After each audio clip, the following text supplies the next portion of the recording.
directly through the notes. Legendary programmer John Carmack, known for programming the original Doom and his love for VR, has stepped down as consulting CTO for Reality Labs, formerly Oculus. I actually didn't know they were called Reality Labs. I don't know why I didn't know that. Yeah, I think that was a while back. Yeah, I probably just didn't care because it's a weird name change that doesn't matter. Meta is famous for making and directing and directly breaking promises not to F it up. In quotes, you will not need a Facebook account to use or develop for the Rift. That's definitely not a thing anymore. Yeah. Quotes, we are not going to track you, flash ads at you, or do anything invasive. That's not a thing anymore. In quotes, we are not going to lock people out because they compete. I actually didn't know that was broken, but apparently that was broken in 2016. And then another one, in quotes, Facebook is going to give us access to massive resources, but let us operate independently. Hey, the first part they did, if anything, I think the entire investing world quadrupled, hextupled down.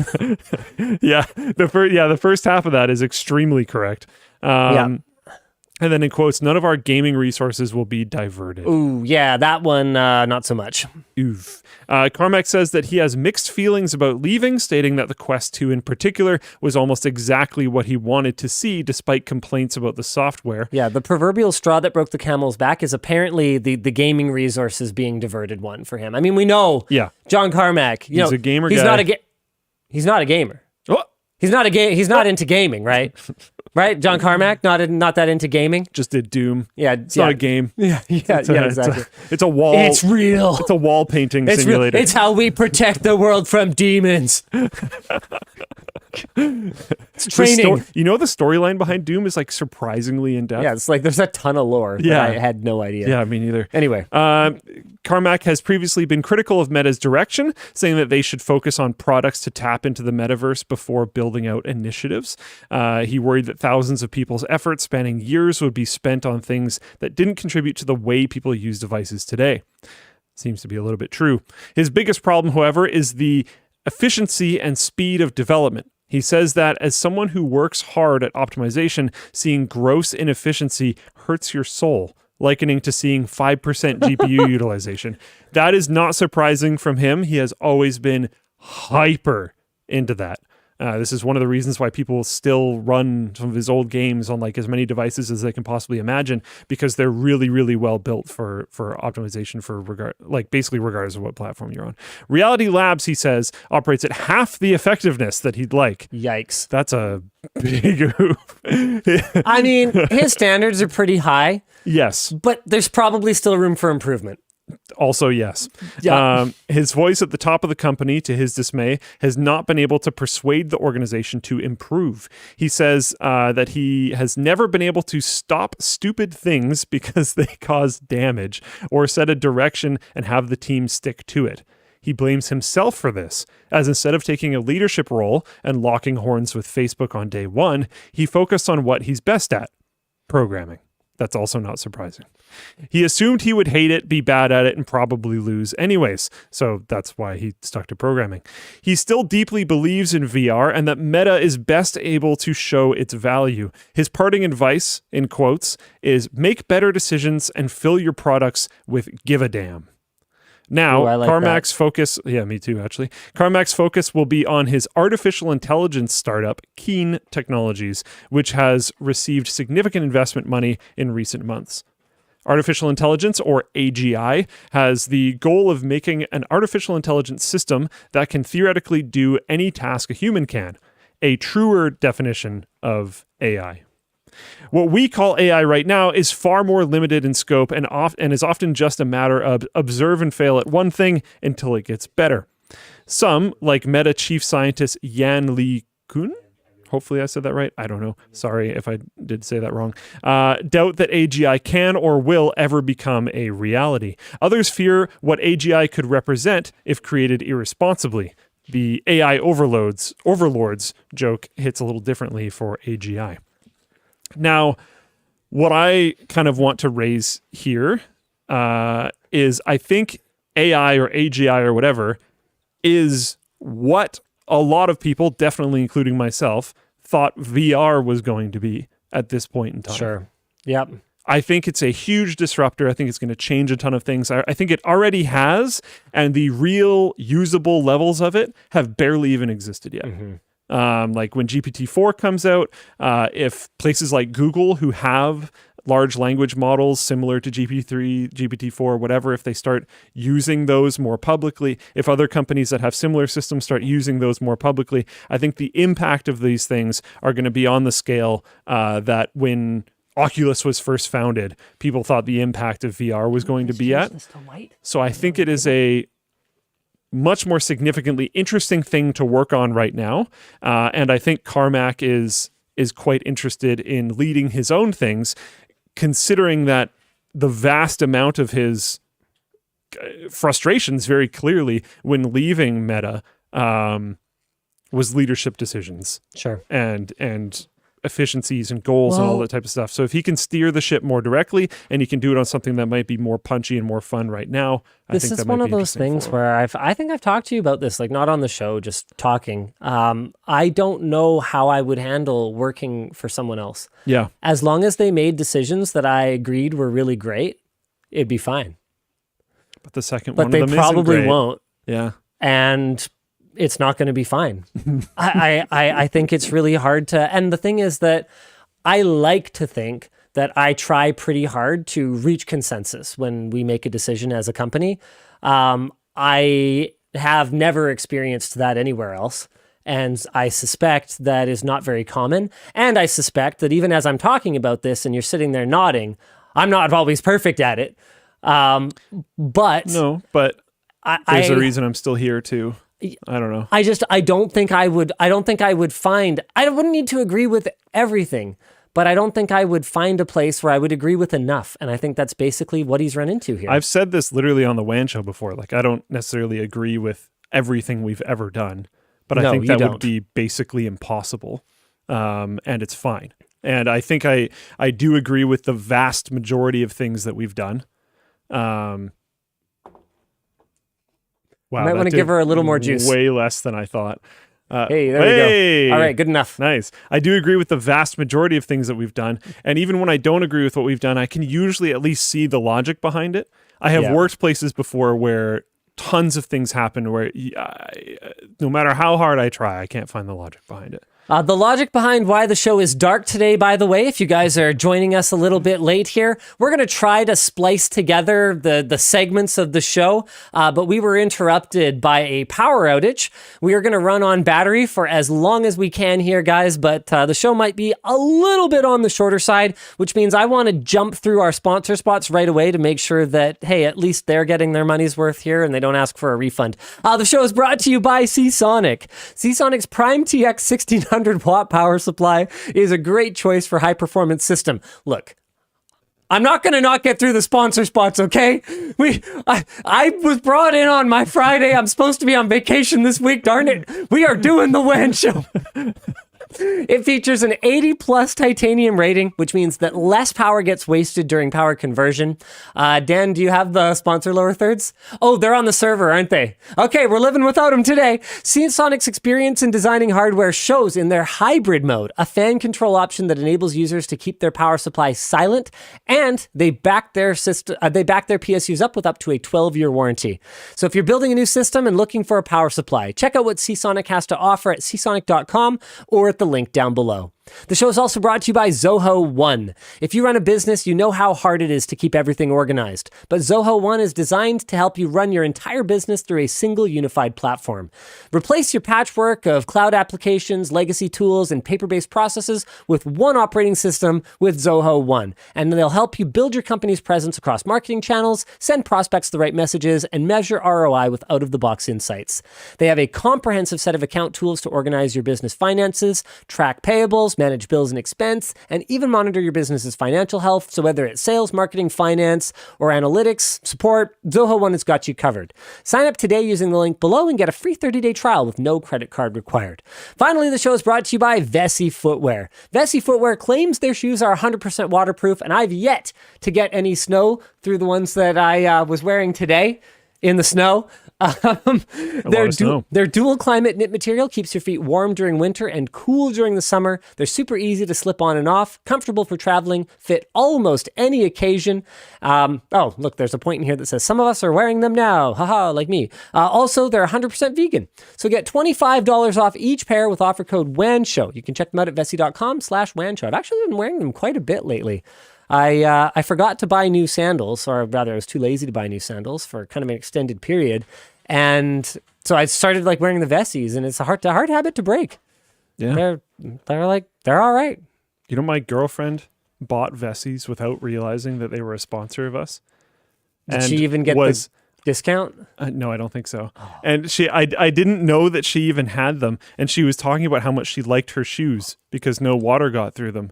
And I was like, oh, we have a sponsor that makes like highly water resistant shoes. They're called Vessi. And she's like, oh, I have Vessis. I was like, what? Small world. How did this happen? But yeah, that's actually a true story. What do you want to talk about?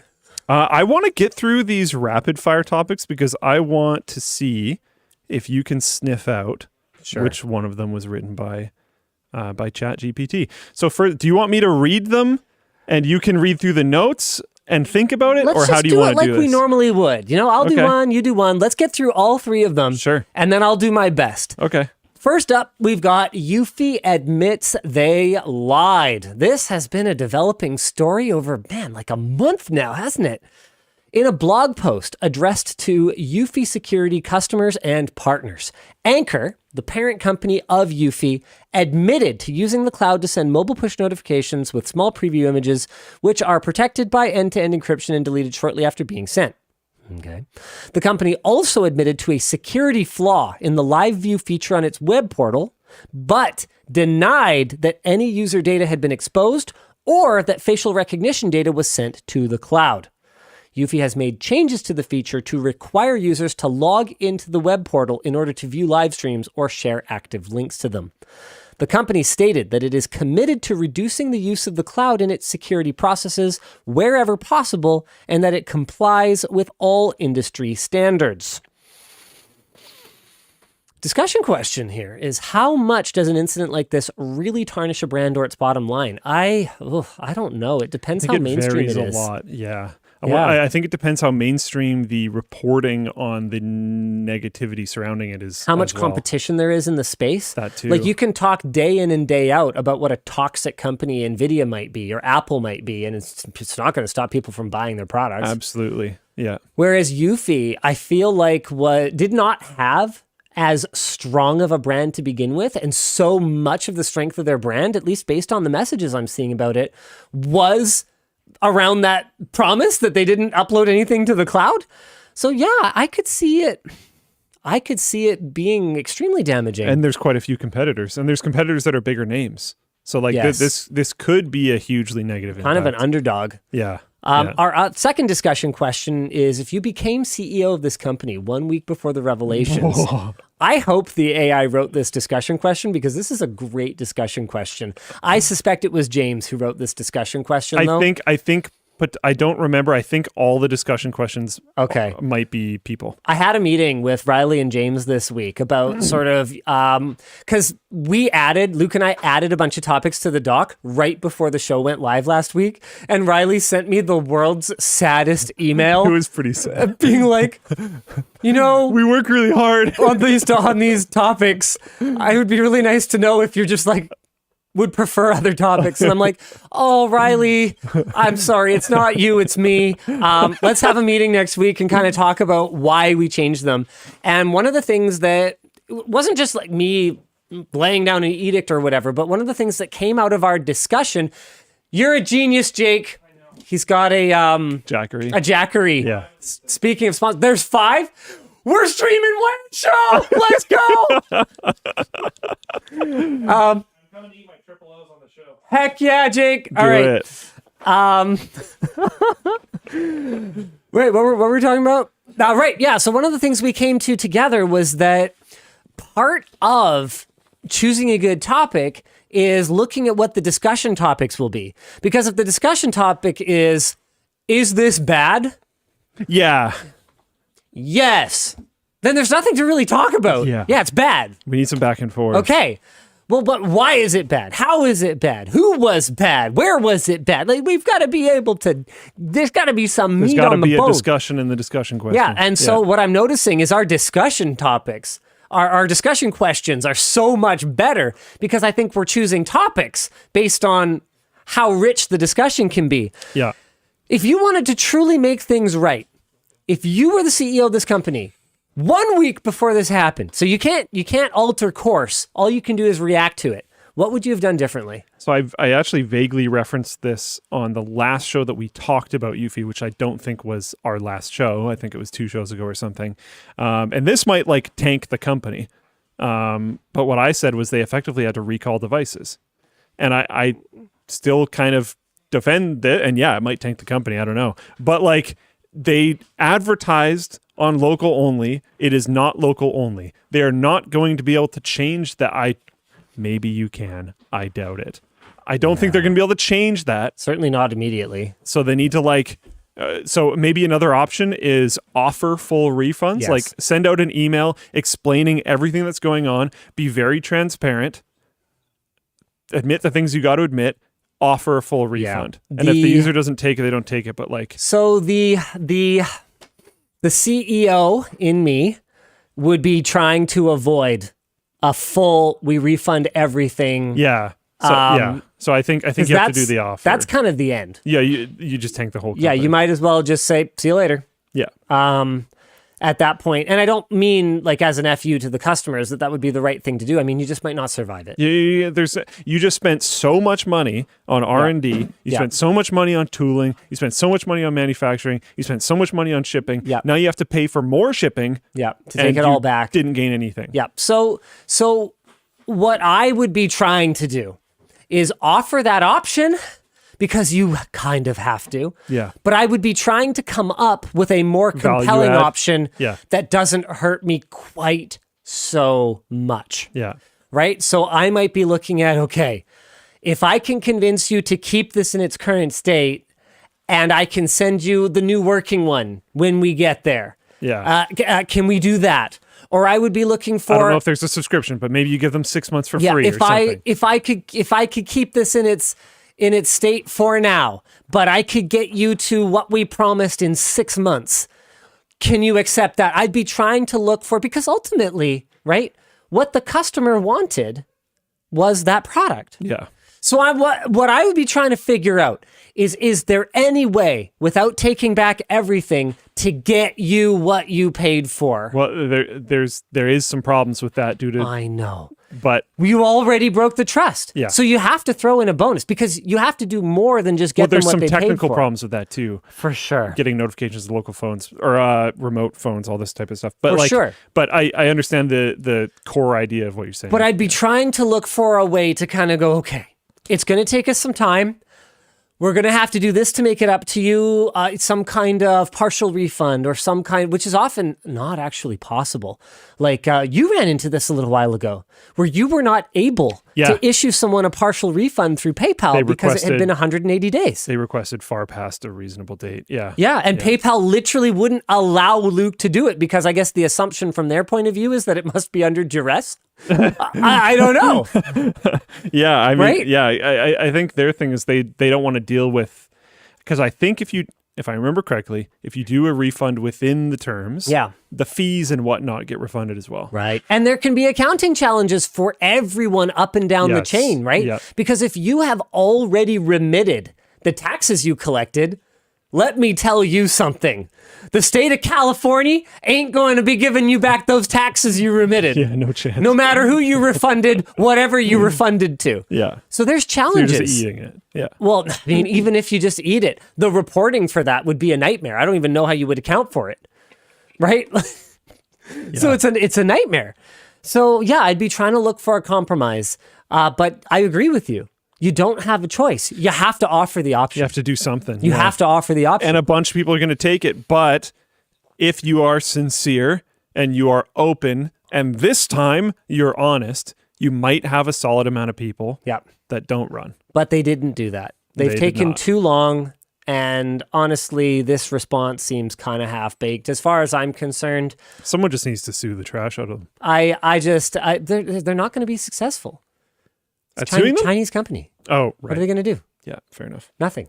Like China's going to protect their own. Get them banned from selling in Yeah. So the what? States or something. Yeah. And so I just from my point of view, Anchor's on our list at this point, which is unfortunate. We really enjoyed working with them. Actually, I really liked Anchor. I genuinely like the products. Me too. So like it sucks because finding good long-term sponsor partners is not something that's easy. And I feel for the poor sales team here, right? Because when I just rug pull them and I go, hey, yeah, that account that you've been handling that's doing however many thousands of dollars a year, guess what? You're not working with them anymore by edict of the king. Like that sucks, right? Oh, it does. Yeah, absolutely. like imagine you worked in sales somewhere, right? Your boss comes into the room and says, You "Yeah, have certain quotas and all this type of stuff. yeah, that car that's on the lot, you can't sell that car anymore." Yeah. Or like you can't work with I don't know, families. Anytime a family walks on the lot, you can't sell to them anymore. Or whatever it is, right? Kind of go, Frustrating. like that sucks. What I just let Frustrating them the whole walk way down by. the chain. I just Yeah. let them walk by. I got quotas to hit, right? That sucks. So Let me do my job. that's just the way it's going to have to be, though. I think Yeah. I just don't see a way out for us. We can't, in good conscience, continue to work with them. We have to have standards. The way out of this topic, though, is transitioning into NVIDIA ending GameStream and recommending Steam Link, which was really weird and surprising to me. Yeah. NVIDIA has announced that it will be ending its Shield TV GameStream feature in February 2023. In response, users have expressed frustration and disappointment, with some arguing that the Steam Link app recommended by NVIDIA as an alternative is just not as good. For example, some users have reported that Steam Link has lower quality video, less responsive controls, or slower speeds compared to GameStream. Others have complained that the app's interface or the need to purchase a separate device to use it. Now, separate device, I mean, you already needed an NVIDIA Android device to use GameStream, so I don't know if I really buy that one because you can install Steam Link on a Shield. To be fair, I think it's a separate device compared to what... Oh, I see. Yeah. Ah. Yeah. So I don't agree with that. However, I do think that NVIDIA's investment into GameStream was a real one and a good one. It was a good product. And Yeah. it was one that I personally was very enthusiastic about. So And I've used Steam Link, and they're right. It's not as good. It just... I want Steam Link to be great. Yeah, but it's just not there. There are alternative options like Moonlight. That's dependent on GameStream. Oh, is it really? I thought it just used the encoder. I didn't think it actually piggybacked on GameStream. I'm not 100% certain. In my completely independent of writing this article research, I heard that it's dependent on GameStream. Oh, that sucks. Right now, due to the power issues we're having, we don't actually have chat. These local laptops do not have internet at all. Yeah, so we're working on that, but for now we got nothing. So Yeah. I can't look into any of this, and I can't see what you guys are saying. But some have suggested using Sunshine, which is a GameStream host for Moonlight, as an alternative. Do you have a SIM tool? Do I have a SIM tool? I do. I know. We should have at least like 3 hours. 3 hours. Let's go. There's a Jackery plugged into the UPS. There's a Jackery plugged into the UPS. The Jackery has a 20 amp plug. Because it has a 20 amp plug. Of course it does. Shout. They didn't sponsor the WAN show today, but they might as well have. Shout out Yeah. Jackery for like sending us a new Jackery every time we do any kind of work with them. So we just have this pile of Jackeries that we keep charged in the event of an emergency With good reason. and are apparently. now using, which is amazing. Oh, you can use your phone. Yeah, my phone has internet. So Perfect. I'm keeping it away from the cables because there's crazy feedback that comes through, but whatever. Cool. Because Moonlight uses NVIDIA's GameStream protocol, it is unclear if it will still work after the mid-February update. So it might work, Might, but maybe not forever. or it might just not. Got it. We have no idea. A petition, this isn't going to work. A petition on change.org has been created to try to reverse the decision to shut down GameStream. The petition itself isn't going to work at all. Maybe pressure in general towards NVIDIA will do something, but no one has cared about petitions since On like change.org. the internet started. Yeah. So it's just a thing. Yeah. Which is unfortunate. To be clear, we're not saying it should be that way. No. It just hasn't seemed to have any kind of effect. If you really want to Yeah. get a company's attention, I would say that 100 tweets to their corporate handle is going to be 100 times more effective than 10,000 signatures on a change.org petition. Especially if you get a bunch of people to do it at a very similar time. Yeah. So you can get it to trend or something like that. Or and at a time over an extended period of time. Yeah. You need this because the thing is, you can't rely on just the low level customer interaction layer. It has to make it past them into middle management, into upper management, and an upper manager has to hear it from multiple sources before they will even begin to consider it. And it has to still be going, because if it starts and then it dies off before it hits that level, Yes. the person at that level is just going to go, look, it's already over. Yes. It's fine. This Problem is solved. clearly resolved. Yeah. So if you are upset, you have to make noise, you have to continue to make noise, and then you have to not stop making noise. And you have to hope a lot of other people are doing the same thing. Yeah. If you're by yourself, it's not going to accomplish much. I mean, man, I see this in a number of different ways.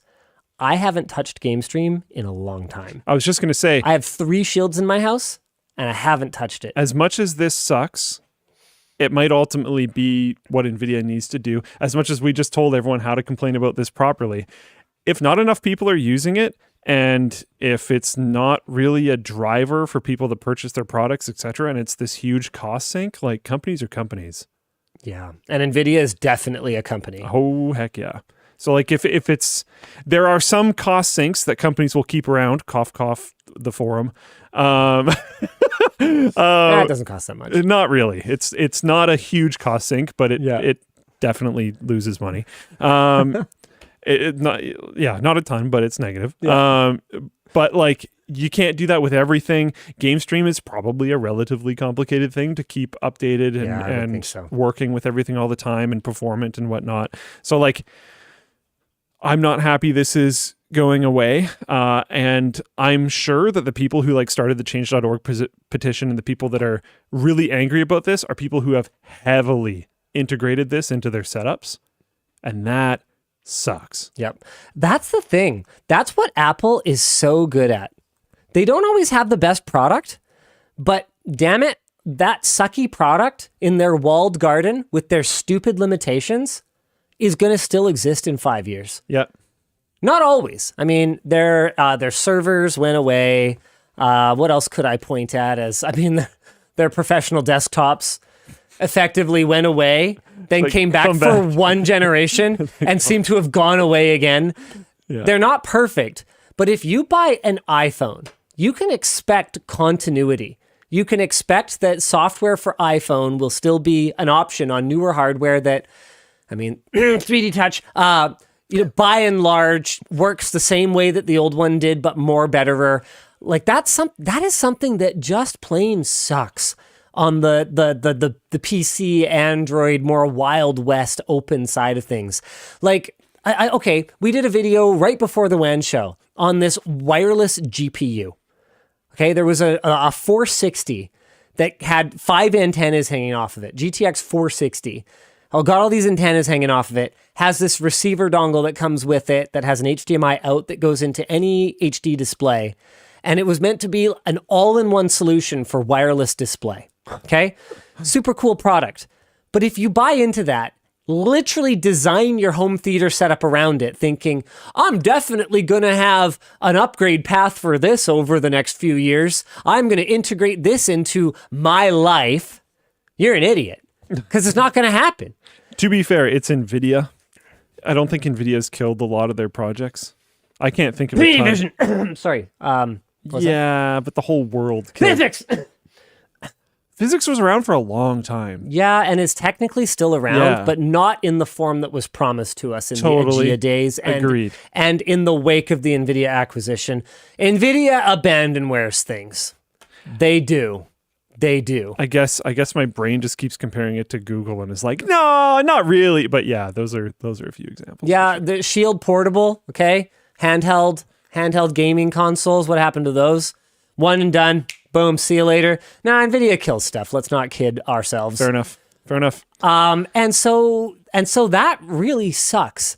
And that's one of the reasons that smart home smart home technology has been such a struggle, right? Because there's no ecosystem that you can buy into and just hope for continuity. Well, you can buy into it and hope, but it's not going to come true. And so our discussion question here is, to what extent does the removal of something like GameStream represent a broken promise to customers of the NVIDIA Shield?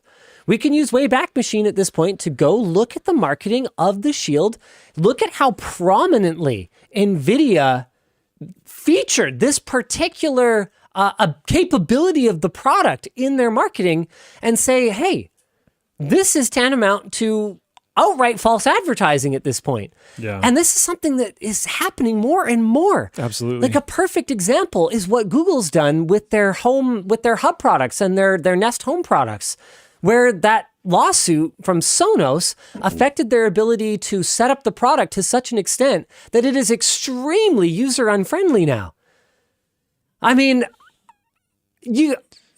I'm sorry, but there has to be legislation put in place that says if you advertise a fucking feature, you don't get to take it away with an update. You can't update your product to make it worse. My Steam Deck doesn't work, so I can't swear. But it's like the power's out. It's fine.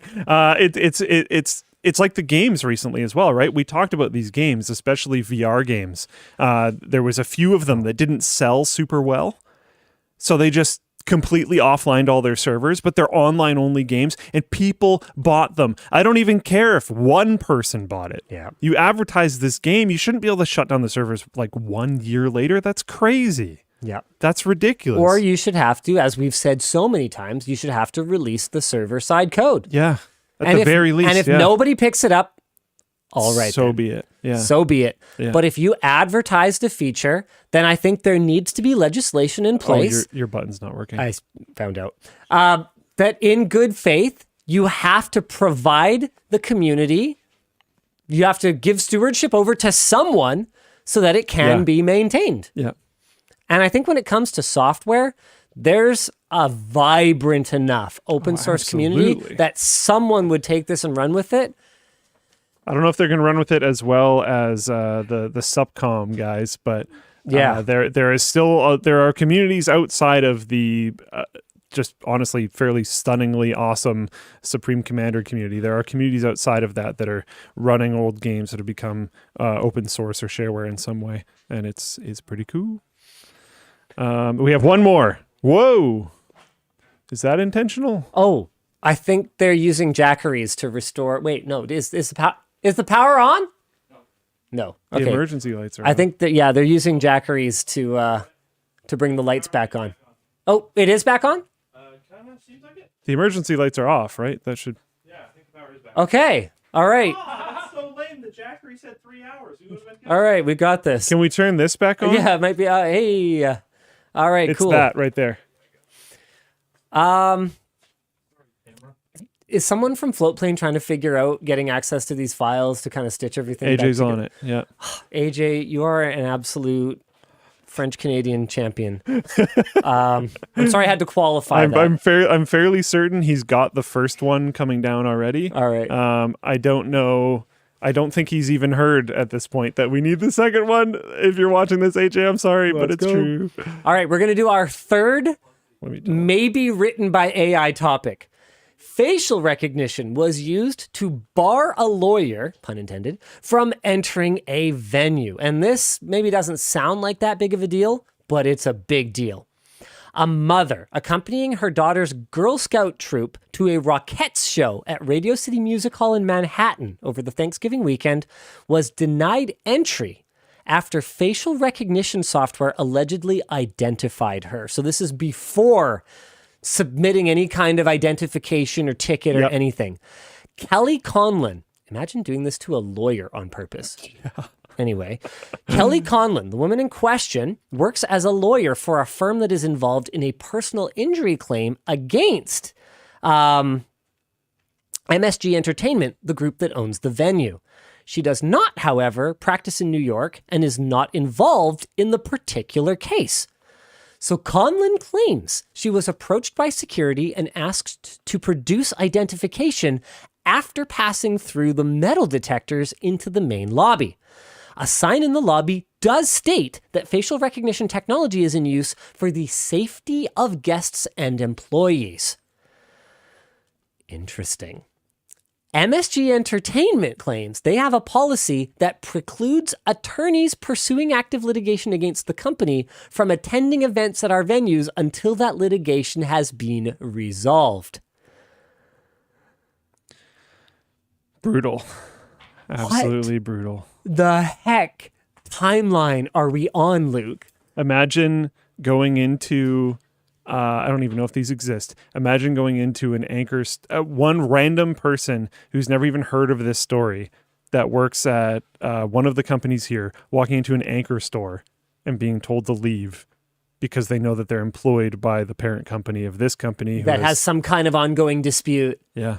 Like, this can of worms. It doesn't even have to be a dispute, right? This can of worms is open. Wild. Yeah. Imagine any Sonos employee was to try to use a Google service. Whoa. If they bought a Google Home and went to set it up and it used AI voice recognition to say, hey, we couldn't help noticing that you're such and such from Google's hardware division. Why don't you go F yourself? And yeah, that's pretty much it. See you later. Absolutely wild. Yeah, that's crazy. Absolutely crazy. Discussion question. What are your feelings about facial recognition being used to bar people from events based on scraped data sets like this? When is it appropriate? When is it not? Where's the line? This is bad. I don't know. I'm hotspotted. Oh, okay. I can check though. I'll check. Jinx, you owe me a ride home. I mean, that was the plan. I'm taking him for a ride in my new car. Yeah. Have you told anyone yet? I haven't really talked about it yet. I think that's the first That's public announcement. That's the first public acknowledgement. I don't know about appropriate, but one thing I'm going to throw out there is I think this might become a big thing for political events. Yeah. Oh, wow. Because if you can keep protesters out by knowing what their affiliations are based on facial recognition, Where else they've been seen. pairing that with public information like Twitter accounts or whatever else, Yep. And figuring out if you want to let people in, I think that's absolutely going to be a thing. I'm not going to take a stance on how I feel about the appropriateness of that. I just see that happening. I see this coming down to like a Supreme Court tier, like First Amendment kind of thing in the US. And then I suspect Canada is going to pull their usual thing where we basically just copy what the US does. Yeah, do whatever the US does. Yeah. We're a super cool independent country and we advance directly in step with the US. Sometimes we ignore what they do, which is good. Yeah. Other times we ignore what Not they do and it's often. not as good. Yeah. Anywho, the point is that I think this is headed for the Supreme Court because I think ultimately there's going to be like a personal rights argument from both sides. On the one hand, discriminating against someone based on their profession or their place of work seems like pretty open shut. But on the other hand, to tell a venue that they do not have the right to refuse service to an individual customer on their own bloody property also seems pretty open and shut.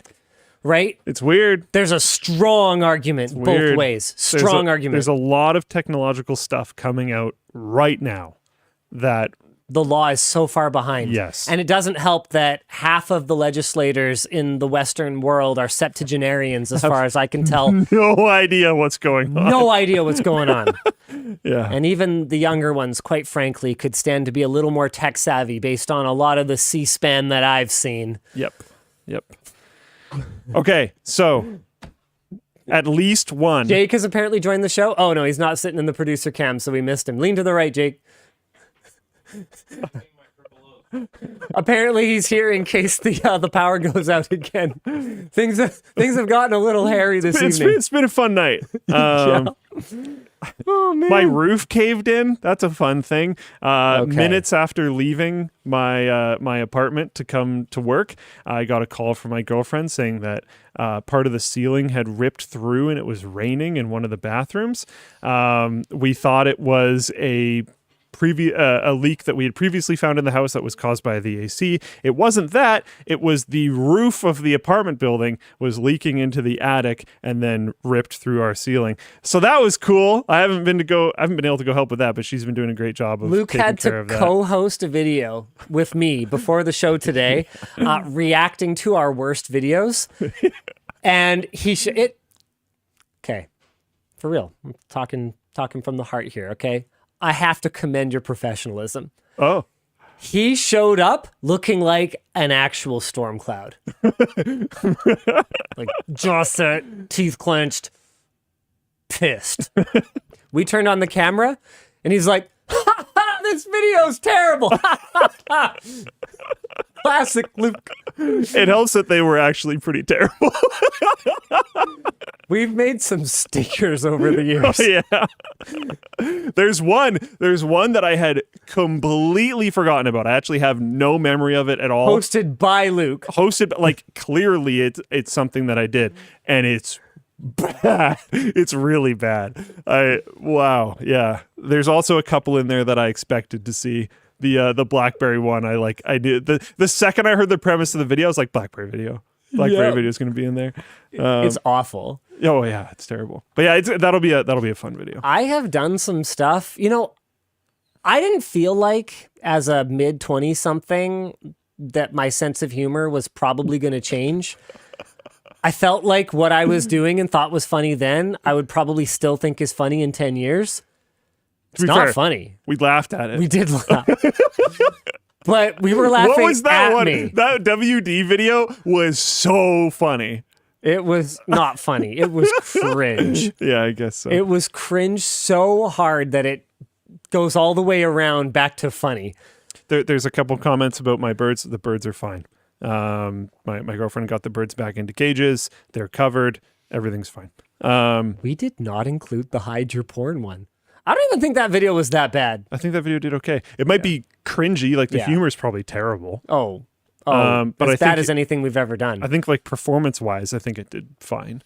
I'll always remember the script review meeting for that because Luke wrote some cringy, like it was his idea to have like basically a lot of the shots be, suggestive, right? And then I think that you thought, do you remember this? I not with full clarity. I think that you thought I was going to come in and tone it down. And then I amped it up to the point where even you were kind of like, oh, this is pretty bad. That honestly sounds about right. Yeah. 2.2 million views on that. Yeah. It's pretty good from 7 years ago. There's some real tech tips in there. I mean, I don't know how relevant most of them are now that incognito mode and like just everything being shockingly easily accessible is a thing. Yeah, I guess it would help it hide from you, like your parents to a certain degree, but incognito mode isn't really enough. I'm pretty sure TrueCrypt was in there, which isn't really a thing anymore. Yeah. So like it's definitely a little dated, but something like it, probably useful still. Okay, back to it though. We just did 3 core topics: Eufy, NVIDIA, facial recognition. Yeah. Some amount. I haven't told them how many. It could be all of them. It could be 1. It could be 2. Some amount of them were written, massaged slightly so that it fits our format a little bit better. But written with some minor edits by ChatGPT. And now you need to try to identify which ones. I also, because I think this is important and interesting, want to know why you think this for each one. Man, the fact that it's this tough is very interesting. Okay, but the fact that a human went through and massaged it, That is true. makes it really I tough. don't know how much of that was done because it wasn't me. James prepared this.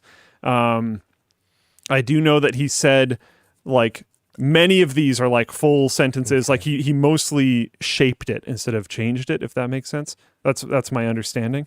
It's been a lot has happened since I talked to. I think talked the to Eufy James. one was written by ChatGPT. Okay.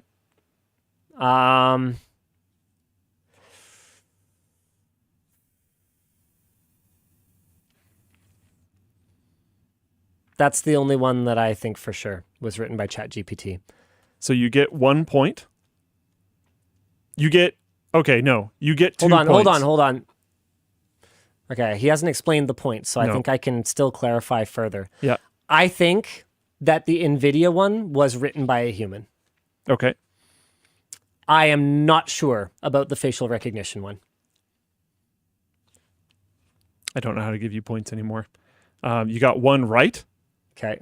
You got one wrong. And you got one maybe, I guess. The answer to the facial recognition one, was written by a human. Both of the other two are ChatGPT. Shoot. Wow. Wow. Yeah. Yeah. Wow. Yeah. Wow. Pretty crazy, eh? Yeah. So we've talked about this privately, and I don't have this prepared.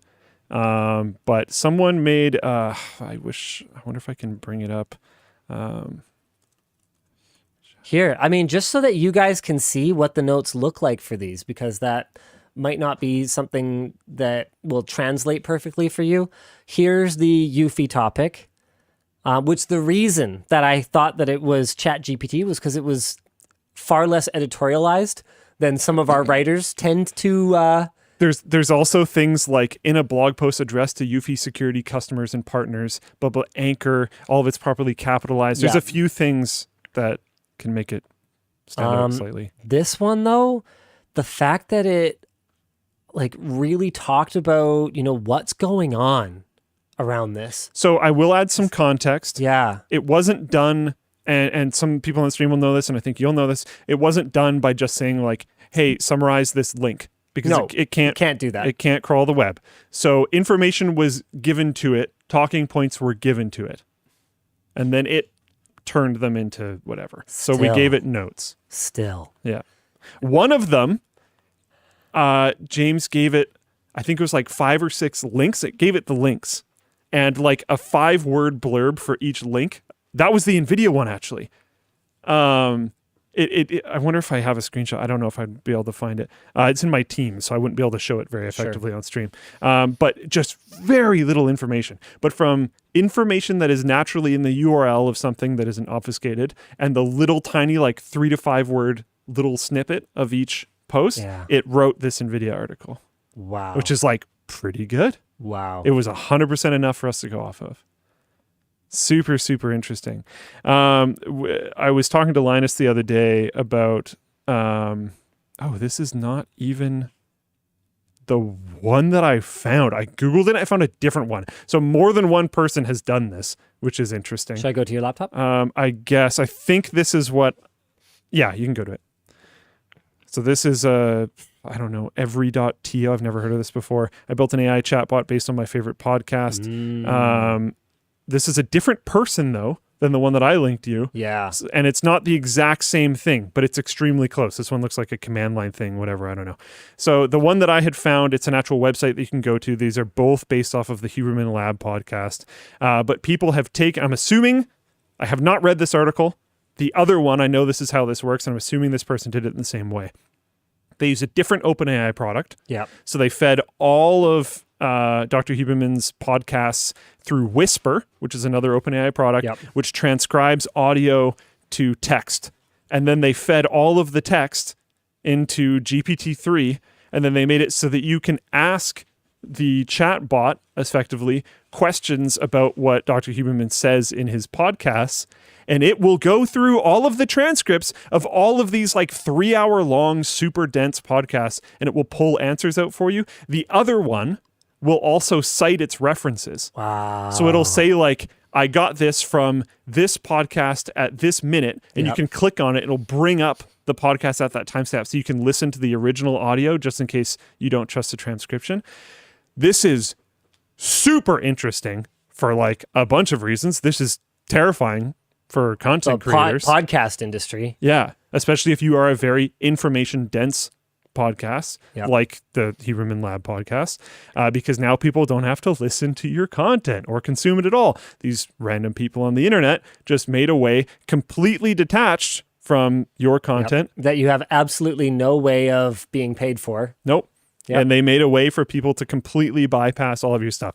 It's super helpful for users that want to pull information out of it. It's super not helpful for you being able to grow your channel or your audience, continue to do your podcast, continue to do it at all, really. So from a copyright standpoint, though, man, see, how do you control it? I mean, it's just like the artist thing, right? So there's nothing inherently wrong with AI generated or machine learning generated artwork. The issue is how it was trained and proper compensation for the data set that it was trained on. And Luke talked about this extensively enough in last week and the week before that I don't think we need to tread over it again this week.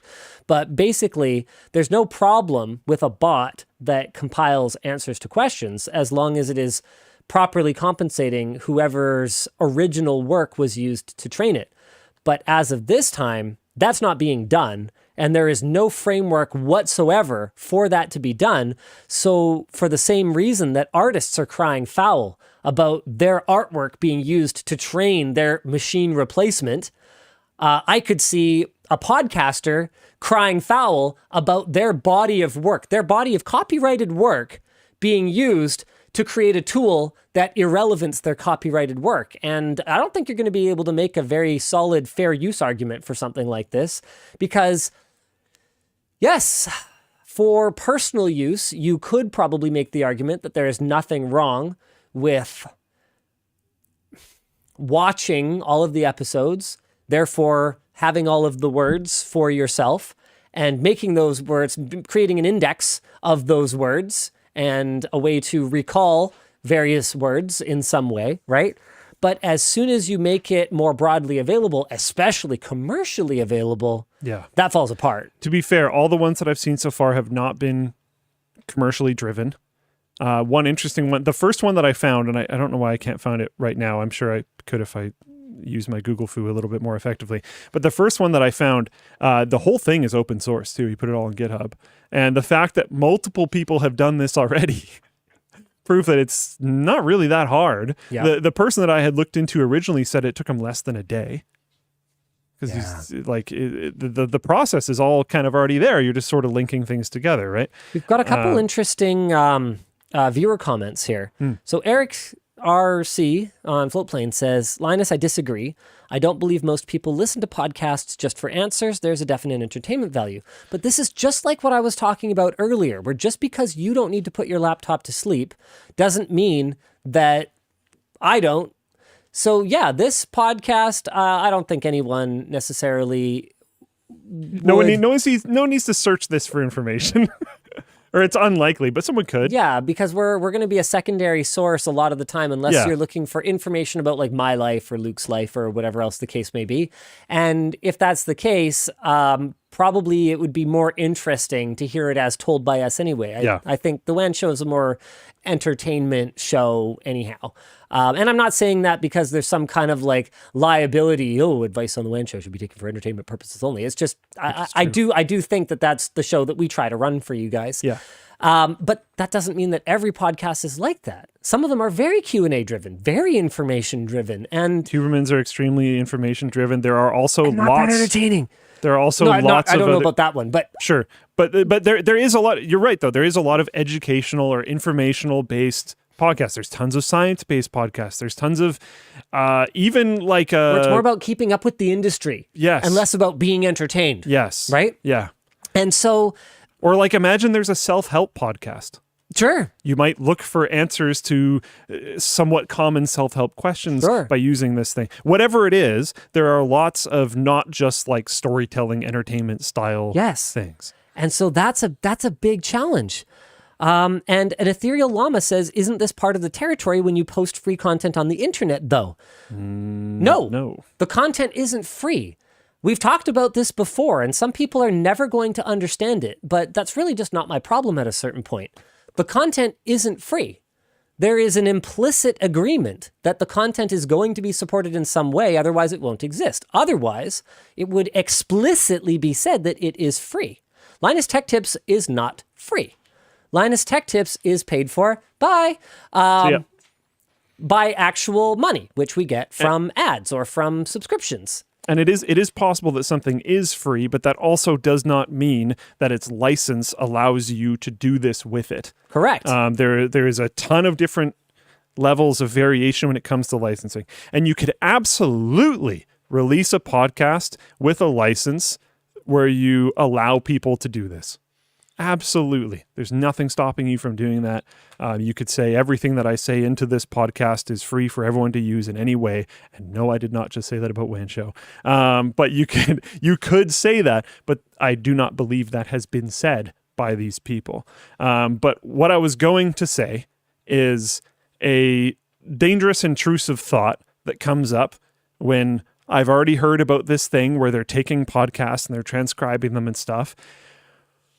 What stops people from setting up an RSS feed of trusted news sites, setting up a bot that is able to scrape the body of an article without grabbing all the ads and the other junk that's on the page, taking all of that, feeding it to ChatGPT, getting ChatGPT to rewrite it, and then getting another system that they make to automatically post these actually, because ChatGPT is pretty good at it, genuinely rewritten articles.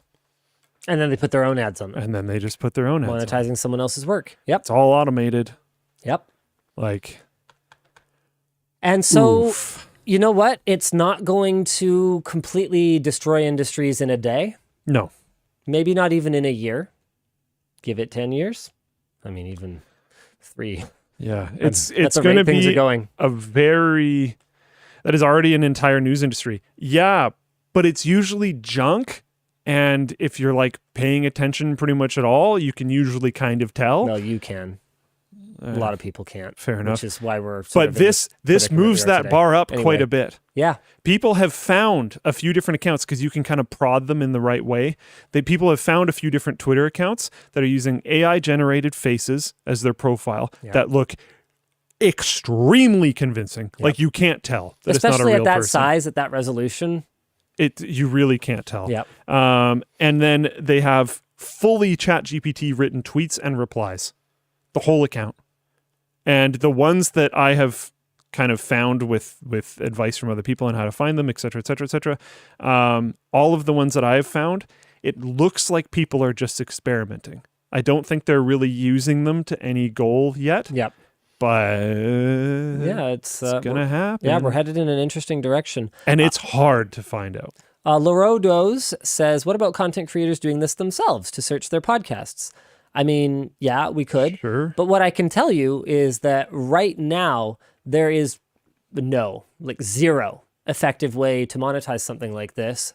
And pretty much any podcast that you know and love, if it has any kind of monetization on it now, if you were to say to the creator, hey, why don't you use this tool where people don't have to watch the podcast you monetize and they can just get all the information that they need without watching it and you monetizing it?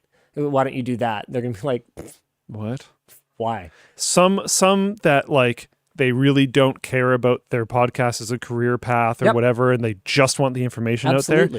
Sure. And again, I did specify ones that are currently monetized. Okay. Yeah. There you go. Yeah. Yeah.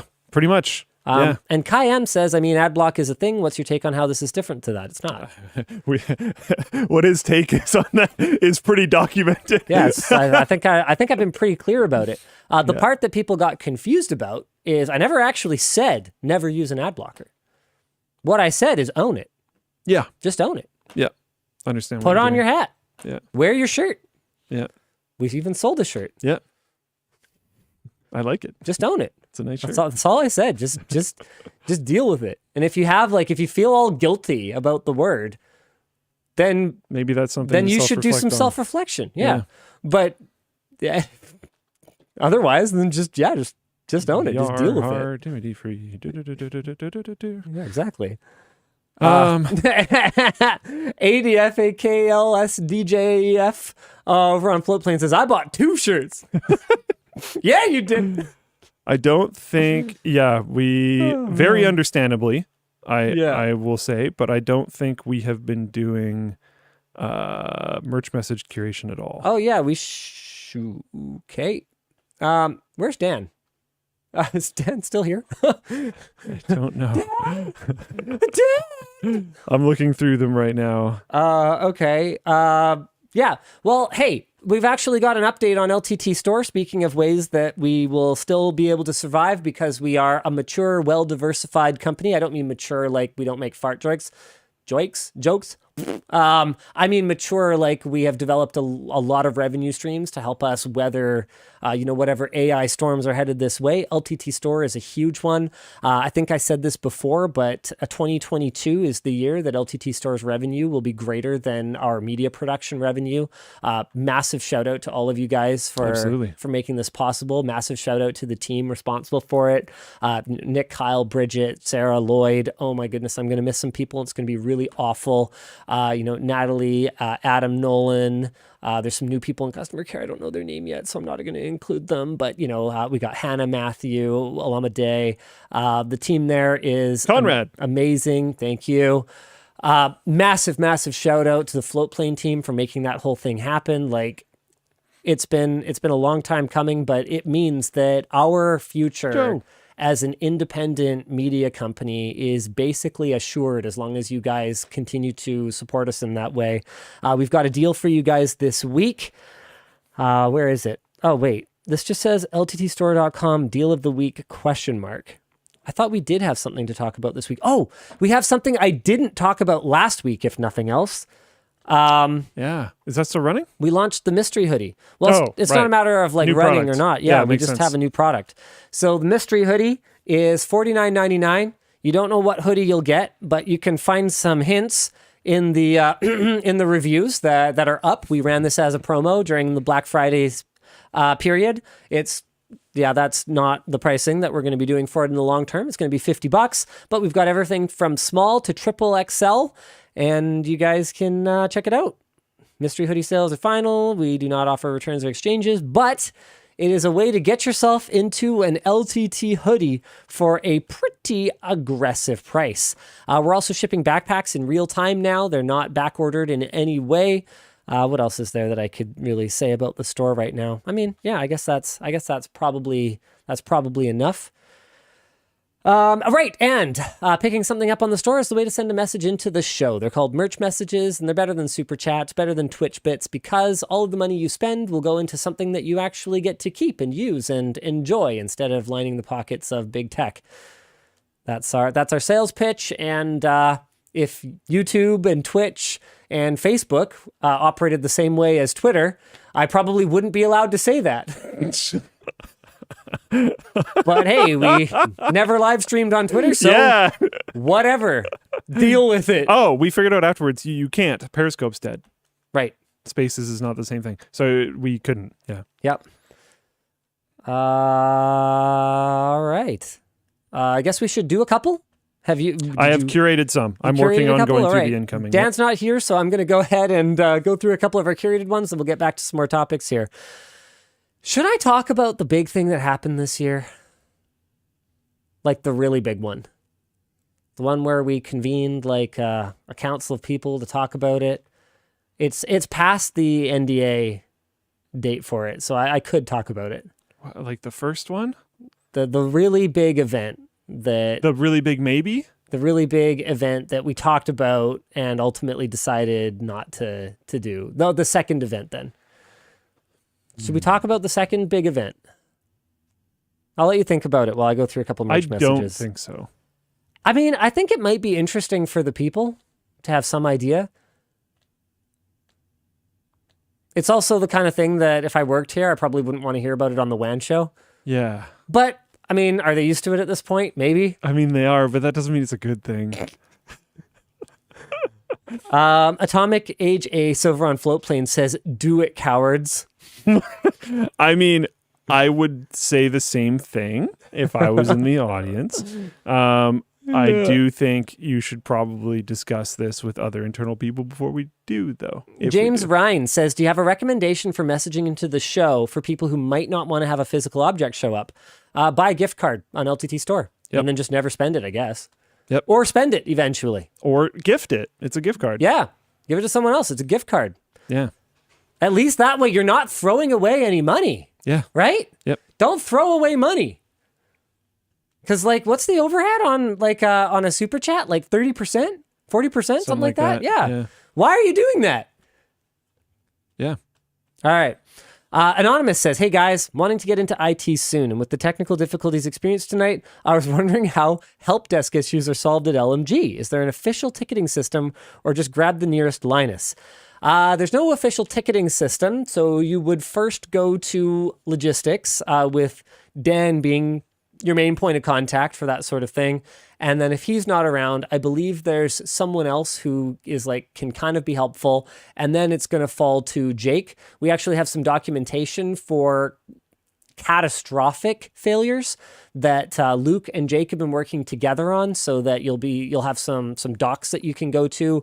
They're not really intended for the average user. They're intended for more like a me or an Anthony to look at. Or even people that work on it all the time. It's mostly a like everything around you is on fire and everyone's panicking.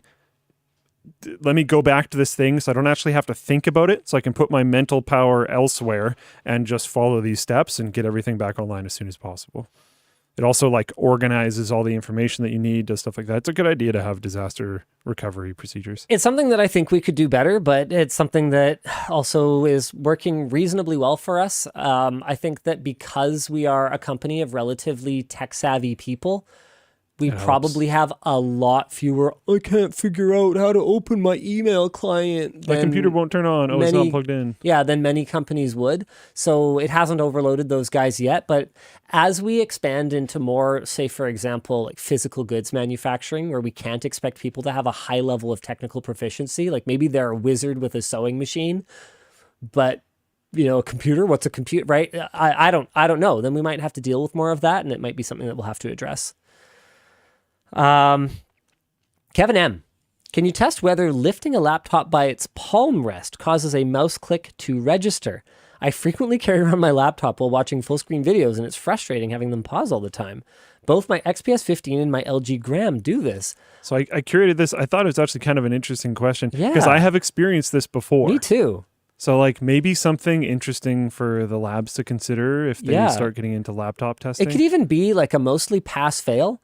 Like if by lifting it at any point in these sort of designated areas, it causes a mouse click to register, then fail kind of thing. Yeah. Yeah, it's an interesting idea. All right, I'm going to submit that to Gary. You might have to do the next one because I'm typing an email. Okay, I'm actually going to do one that isn't curated yet, but I was just going to curate it. So this is from Colin R. He said, what are your thoughts on the potential of AI-generated video game assets? Do you think that... Oh, I found it again. Do you think that engines like Unity or Unreal Engine will develop tools for easy integration of AI-generated assets in the workflow? I think they are absolutely going to be a thing. I would highly suspect that both of those engines will eventually find some form of integration, including the potentiality of that integration just being a tool that is built into that engine. I have already seen examples of people using ChatGPT input prompts into something. I don't remember what it was. It was some AI art program thingamajigger, and it was making texture maps for models that they made in 3D. Yep. I saw that too. Like CAD software. So they were modeling like buildings or they were texturing like buildings and stuff. Yep. Some of them were surprisingly good. Does it look perfect? No. But I've seen games that were worse. Yeah, I've seen finished games that were a lot worse. Relatively modern ones too. Like, yeah, it's 100% going to be a thing for sure.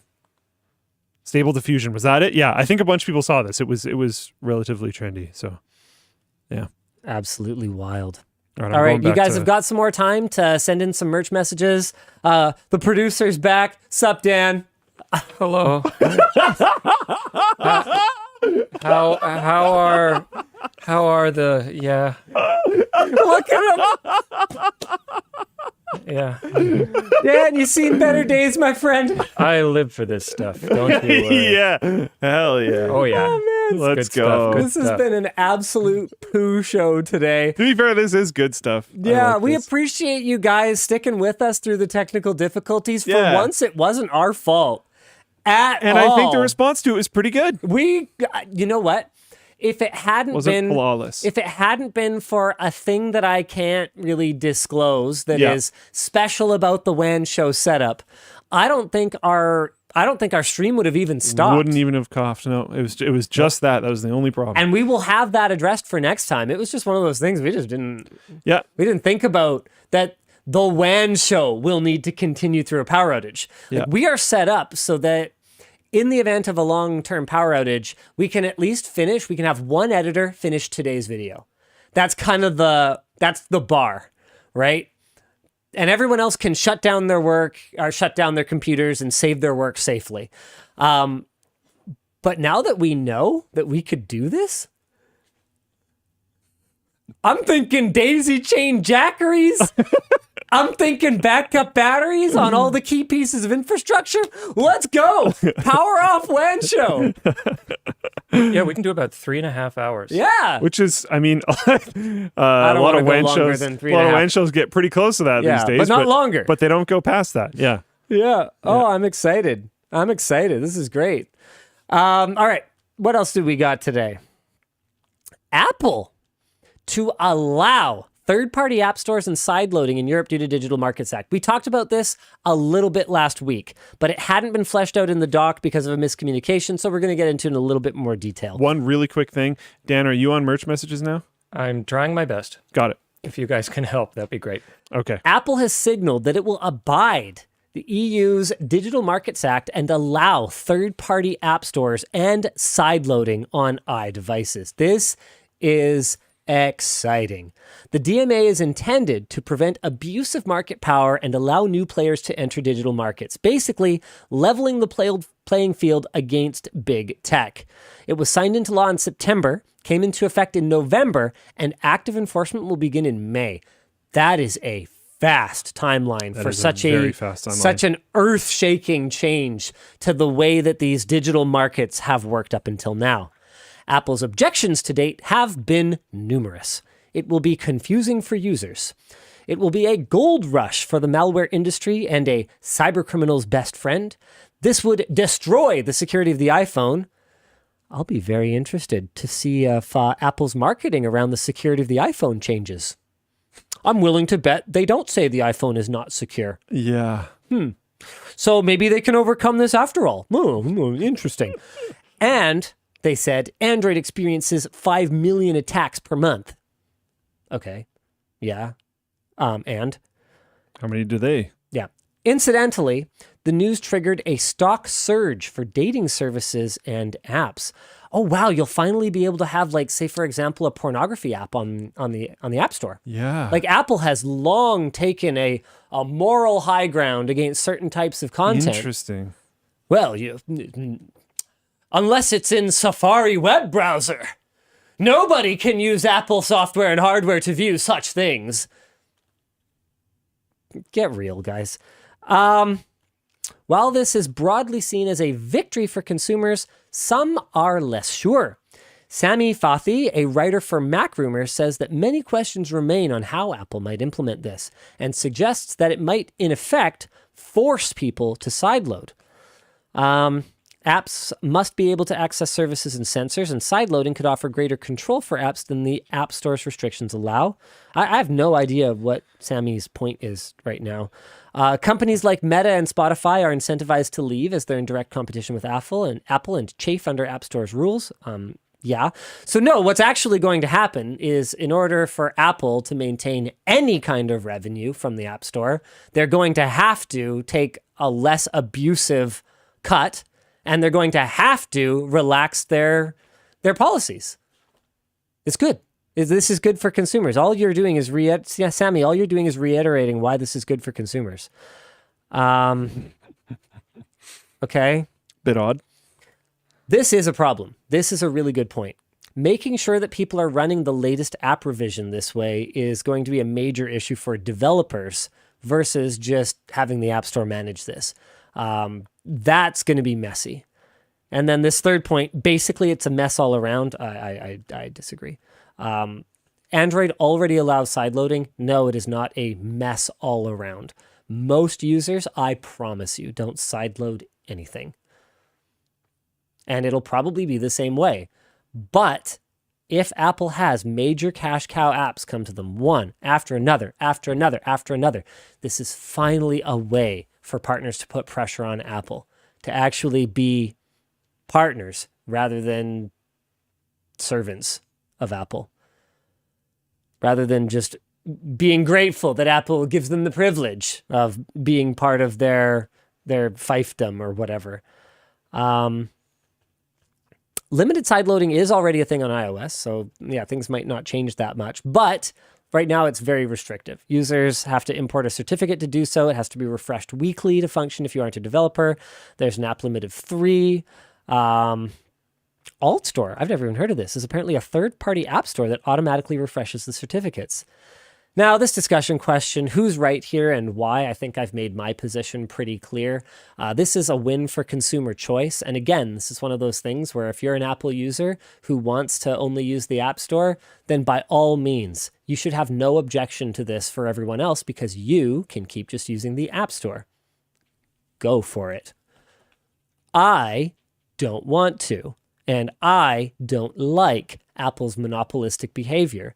So I might choose to do something else. It's called consumer choice. You have the choice to do it that way. And this is effectively a legislative body stepping in and saying, yeah, Apple has not in good faith provided consumer choice, has not in good faith put themselves on a level playing field with their competitors on their ecosystem and has behaved in a monopolistic way. If they had acted in good faith, this probably wouldn't have come to bite them, but they didn't, and so it has. Too bad. I don't feel bad for them. I just can't. They've been just arseholes to deal with. Yeah, absolutely. At like every turn. They've made their bed. Now they sleep in it. Yeah. I'm glad the EU actually has the stones to do this. Now, the next discussion question is, what would a more open iPhone look like? Would you be more or less likely to buy one if it supported third-party app stores and sideloading? Because, man, with sideloading, I'm imagining, anyway, a lot more functionality that I just can't get unless I want to jailbreak this stupid thing. Yeah. I think it really depends. It depends what services start putting themselves up to be sideloaded. It depends if users really start actually doing it at all.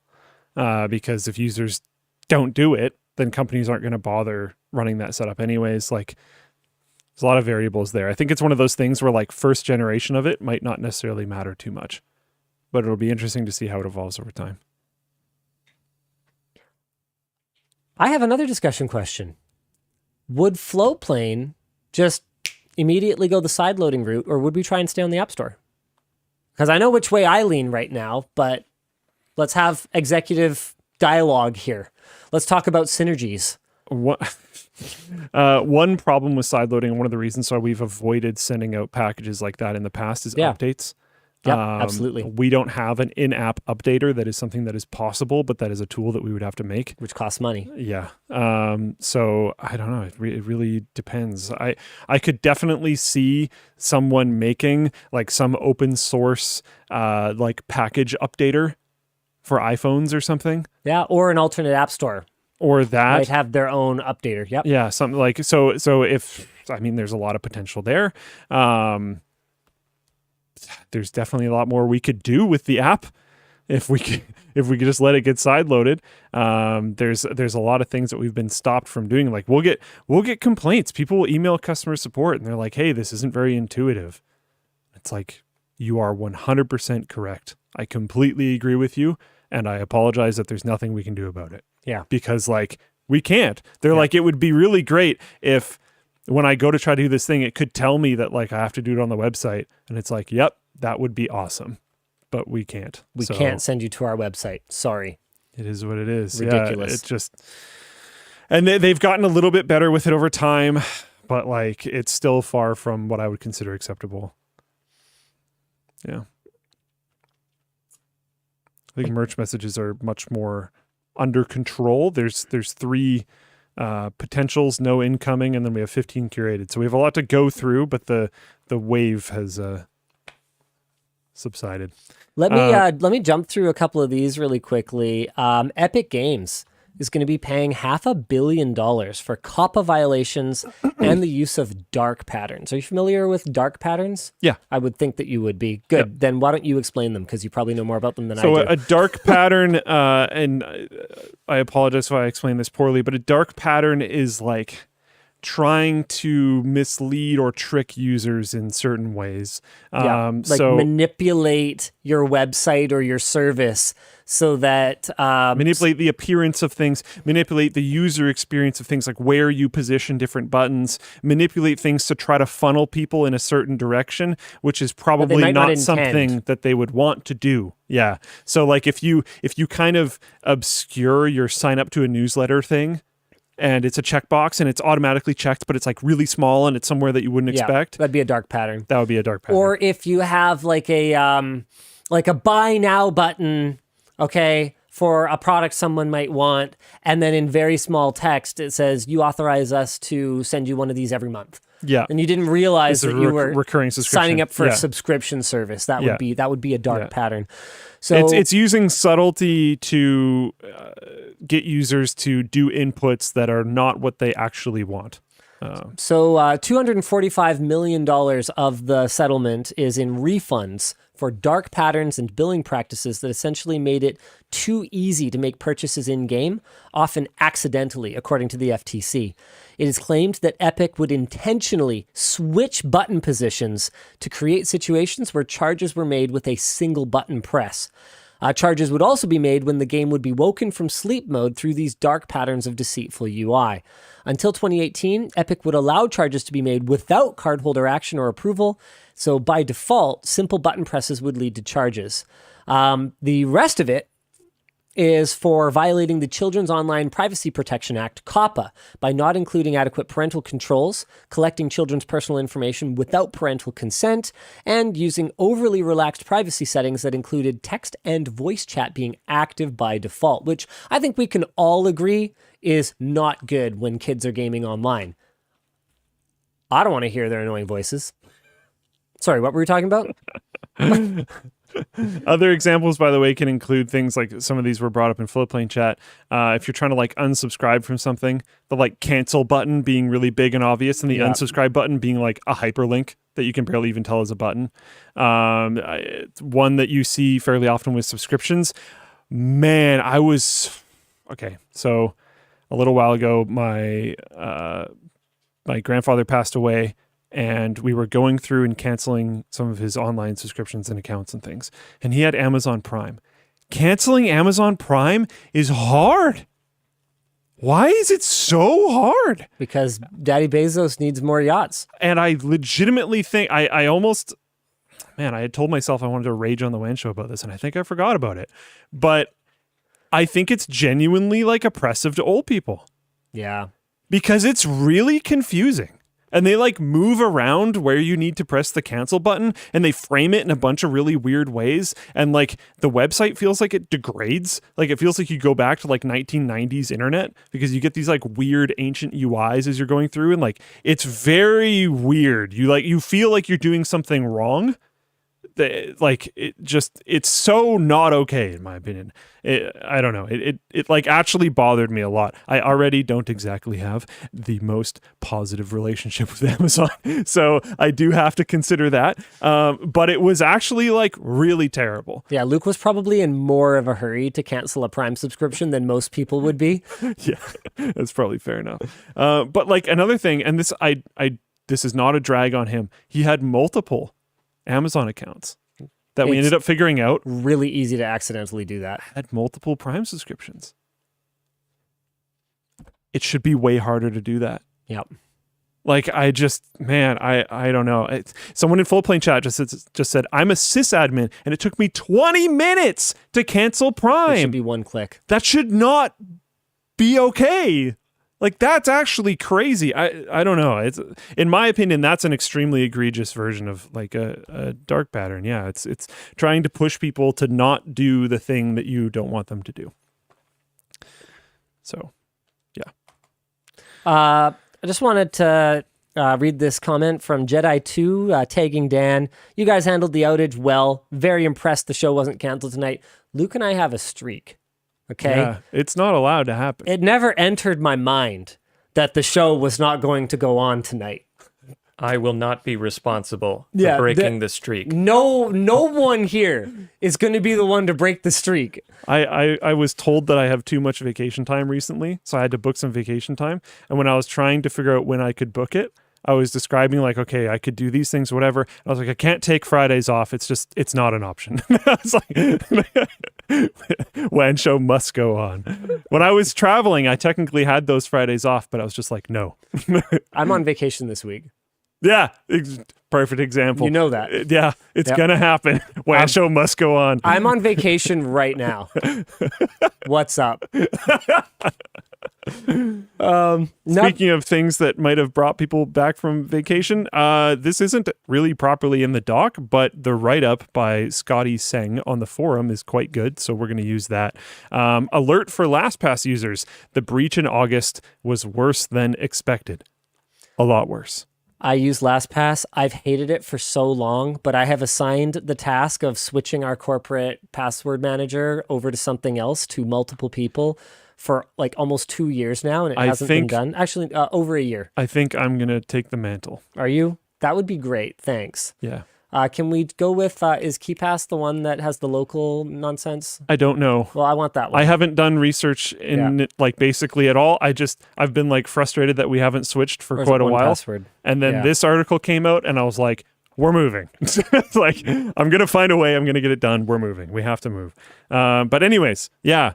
Previously mentioned breach in August. LastPass mentioned encrypted data was downloaded but still secure. However, this recent update states that the breach was worse than expected as actors can brute force decrypt the copied backup vaults that were removed out of their LastPass secured cloud containers.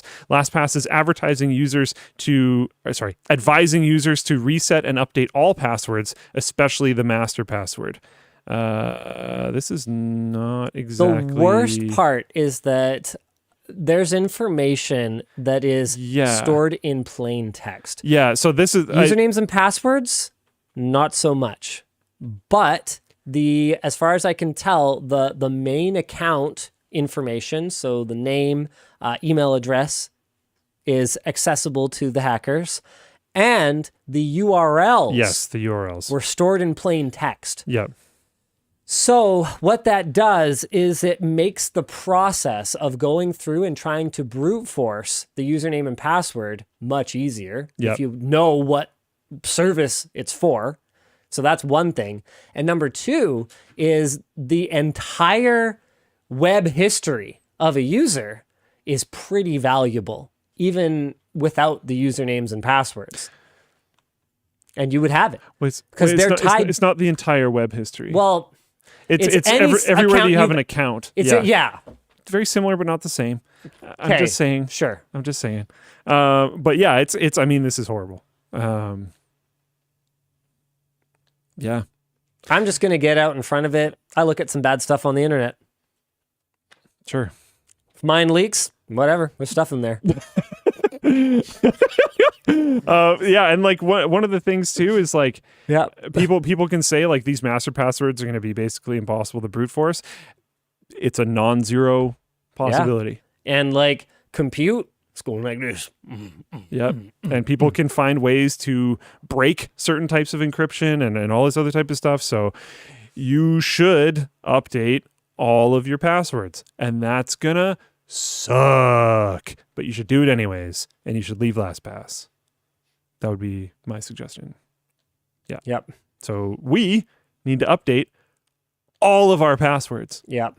And especially our leave passwords LastPass. for celebrityfeetpics.com. Yeah. Do you got that one? I don't even know if that's a real site. It probably is. I think it has to be. There's some website that does that. I don't know if it's called that. Yeah, this particular one isn't it. Oh, nope.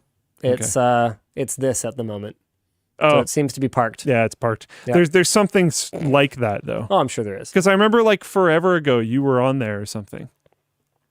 On where? I think we like joked about it. You were on some website that like tracks celebrity feet pics. Shut I up. guarantee this is a thing. I did not think this was going to be something we were going to be looking up on WAN Show today. But I like Men.wikifeet? WikiFeet. Yeah. Interesting. Yep. Is that you? I mean, this is. Yeah. This almost certainly is. This is. I'm pretty sure this is. Yep. This is my old bathroom scale. That's definitely my towel. Yeah. Huh. Yeah. That's weird. Oh, you might want to close the page. I think there was something. No. Close it. Just close the page. Just close the page. Okay. I see. Yeah. All right. Well, Anywho, it is what it is. A UK regulator warns that sharing Netflix passwords may be illegal. Oh. UK's Intellectual Property Office said on Tuesday that sharing passwords to access content breaks copyright law. The comment was seemingly unsolicited, as Netflix has never stated that it would take legal action against British people for sharing passwords, which is jolly good of them, I suppose. And since making the comment, the IPO has removed references to password sharing from the guidance portion of their website, but a spokesperson confirmed the agency's stance on the matter, saying there are a range of provisions in criminal and civil law which may be applicable in the case of password sharing, where the intent is to allow a user to access copyright-protected works without payment. TLDR, sharing a password is illegal in both a criminal and civil sense, according to this particular Sorry, I'm body. gonna interject for a second. What now? People pointed out that you didn't notice that was a problem because you don't see ads.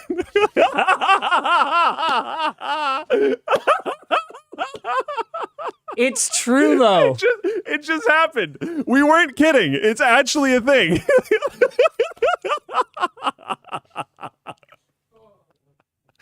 Oh, I find that so funny. Remember those ads that Oh, would have man. like a super attractive woman, and then it would be like, by the way, there's a car in the picture or whatever. Oh, Like, yeah, you know, sure. that super like cringe style of ad. Yeah. You just see the car. Well, no, I just didn't see anything. You wouldn't see any of it. Okay. Did you see Oh, the delay? man. How long it took for me to find a pair of breasts on a web page? Doesn't see the ads. I can't see it. It doesn't matter what's on the ad. If it's an ad, I can't see it. It's invisible to me. We try. I'm so happy that we now have like really good proof, because like I know it's a thing, but when you try to tell people, I think a lot of people are like, oh yeah, sure, whatever. Like I'm not affected by ads. no, he doesn't see them. can't- It's different. Like it's actually fundamentally different. So it's like Linus is ad block. Yeah. I can get annoyed by them. Like the video we were shooting earlier with the worst videos, we were logged into the Linus Tech Tips Google Ads, our Google account. Yeah. Because that's the only way for us to see the true like-dislike ratio, which kind of helps when we're watching the content and trying to figure out what was so bad about it, right? And we don't have premium on that account. And I was annoyed by waiting to watch the video I want to watch, but I couldn't tell you a single thing we saw an ad for. Not a single one. I have no idea.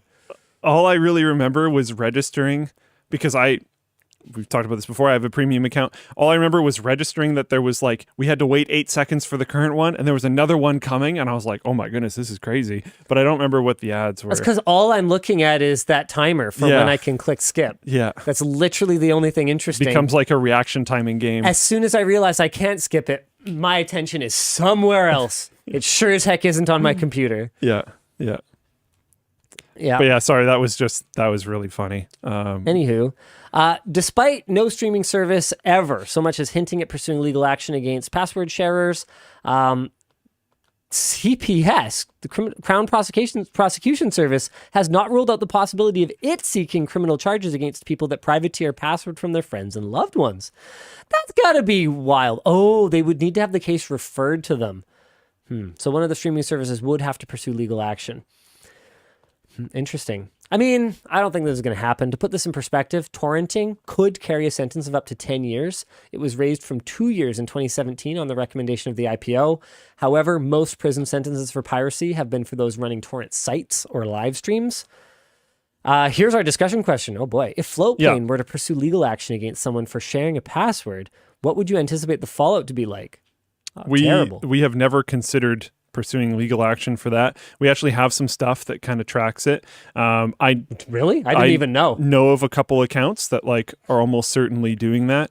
We have banned an account for doing it, at least one account for doing it on like a mass scale. I know about that. When we think it's probably a situation, like I ran into one where I actually ended up talking to them about it. This was like a few years ago when I used to stream. But they came into my stream and I was like, oh, it's you. You have the same username. And I just asked them about it. And it was like, it was on one IP for like a super long time.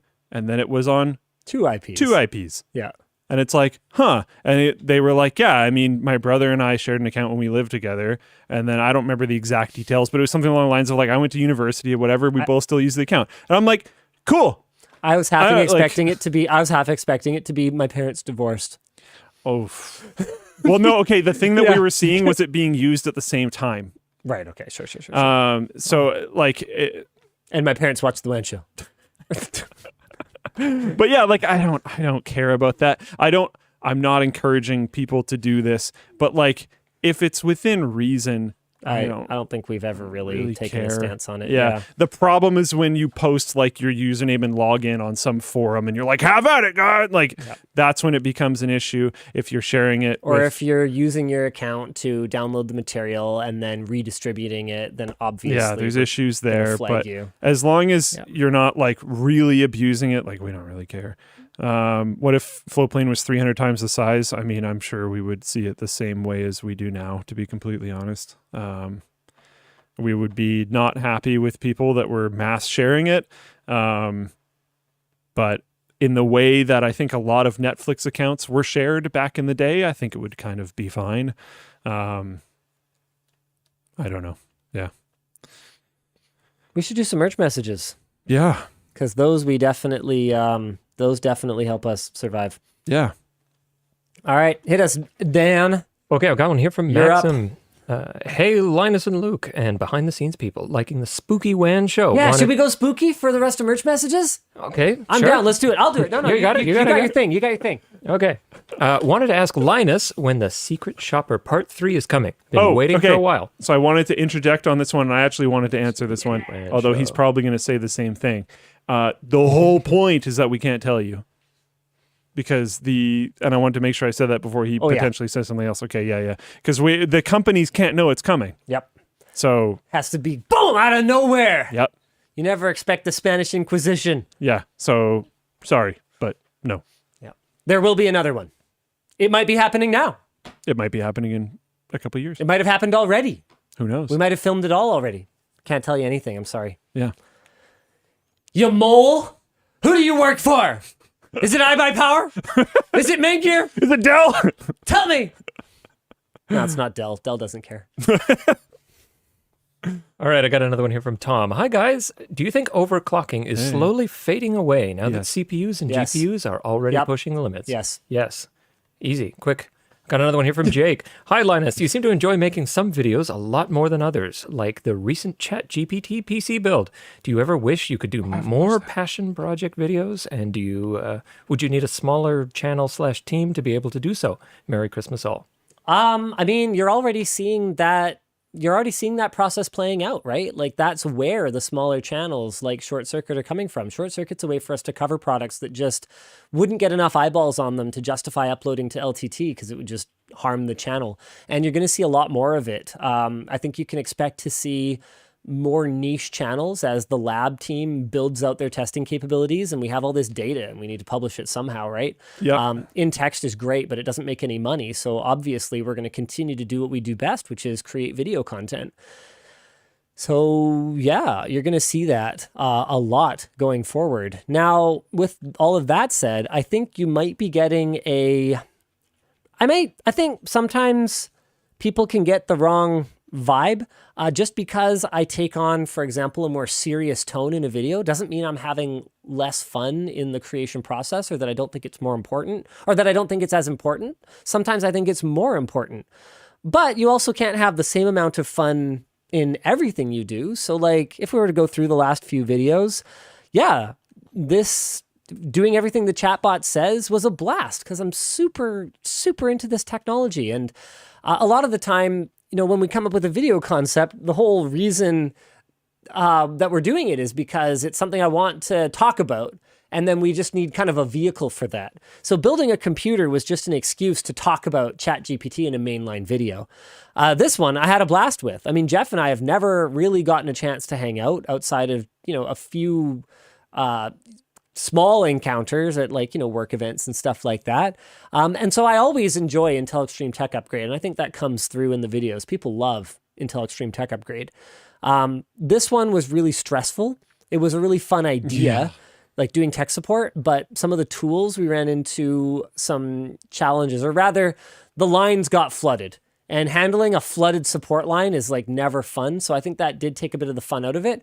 There were elements of it that were super fun, like Dr. Ian Cuttress calling into the show, that just bloody guy. Trolling you with like a crazy question. Hey, I got it though. I'm feeling good about that. That was pretty good. Sponsored stuff is always challenging, right? Like I said everything that I wanted to say, but that back and forth, I'm so glad that I have a sales team that kind of deals with all of that for me now, where the brand will come and say, oh, we don't like the way you worded it. And I'll say, too bad. And then our sales team gets to kind of play messenger in between. But this is a super cool monitor. I had fun with that. The fake merch, always a lot of fun for me. Working with the Hacksmith team, total blast. Like there's nothing in here, this monitor I was not that interested in, and then I actually used it, and all of a sudden I was like, whoa, this is super cool. We don't really make a lot of videos about stuff that I'm not interested in, because I hand select pretty much every topic. Not all, but very many. Is there anything? Okay, I did not hand select for us to forget about Luke's portion of the part 1 of the Arc Challenge. This I hand selected. This I hand selected. This I didn't hand select. This was pitched to me. Tanner pitched this, adding USB-C to old consoles. That was cool. But when he pitched it, initially I was like, and then when he explained it, I was like, whoa, that's so cool. And so yeah, I'm super into it. You know what? I think what you might see in a video like this is that I didn't get to play around with it firsthand as much. If I'd gotten to really play with it, I think you might have seen a bit more animation on my side. Sometimes it's the end of the day and I'm kind of tired, like I'm doing my best. But no matter how enthusiastic I am about something, I still do have to present. My job is not just as simple as being someone who's into this stuff and talking about it. And I wish it was, because it'd be a lot easier to hire people to help me with it. But Luke knows. I mean, it's not something people can just pick up overnight. Try it. Go make a video. It's really hard. Try to get views on YouTube. Yeah. It is a real job. And I'm glad that you almost never see that anymore. Oh, well, if you want to make money, get a real job instead of being a YouTuber. It is a real job. It's not easy. Yeah. The mood lighting is a throwback to when the power went out earlier on the show, for those of you who are just joining us. What else you got for us, Dan? Okay, I got one here from Jose.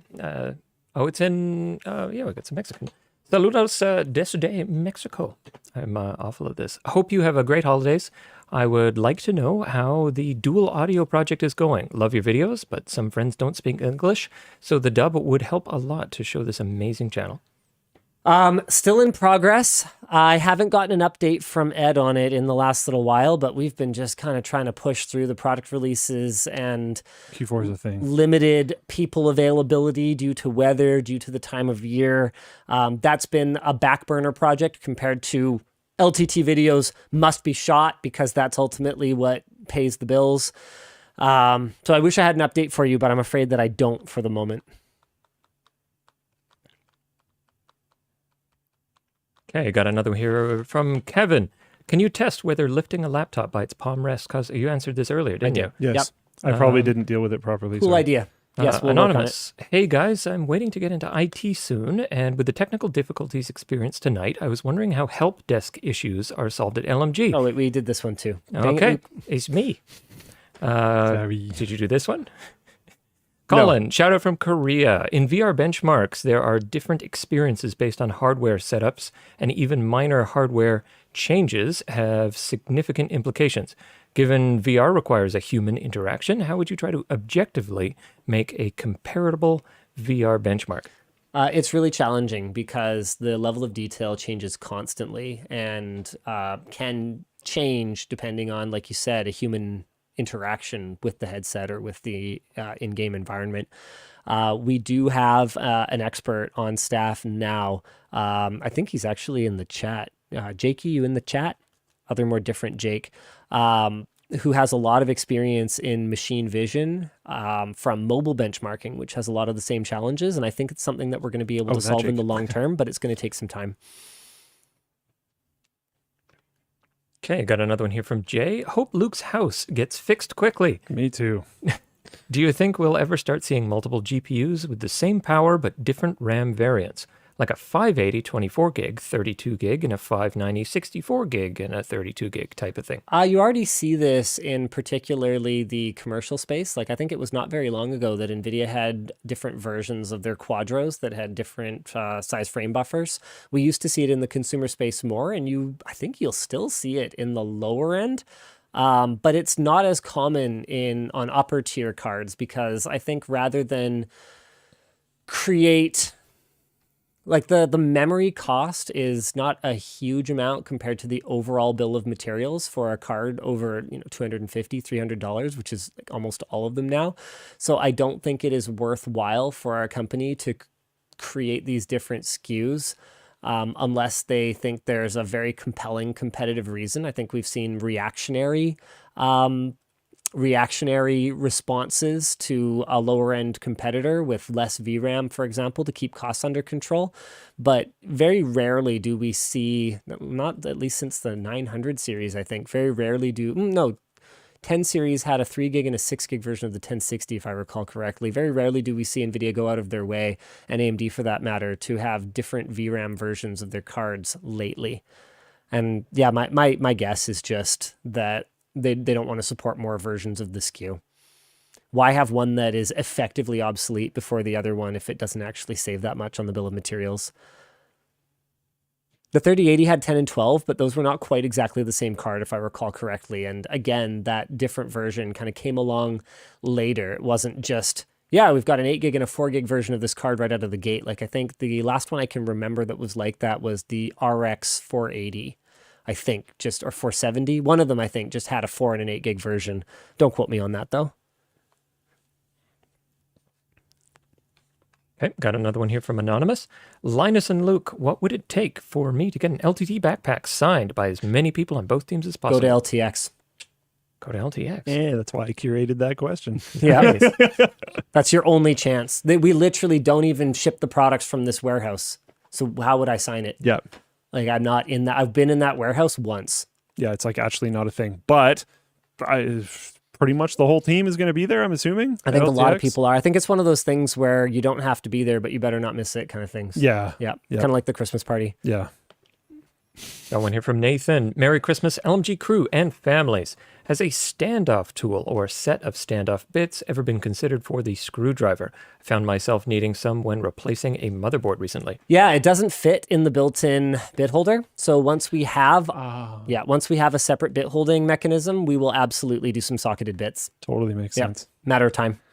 This one's from David. Hey guys, I've recently developed an addiction to buying 4K Blu-rays after throwing an LG OLED and SVF speakers in my bedroom. Any favorite go-to movies for putting your home theater to the test? So far, mine's been Pacific Rim. Not the best writing, but man, does it. I thought you might have a good answer for this. I don't know. Oh, yeah, not really. I just... There's some really cool scenes in that weird horror movie with the cult.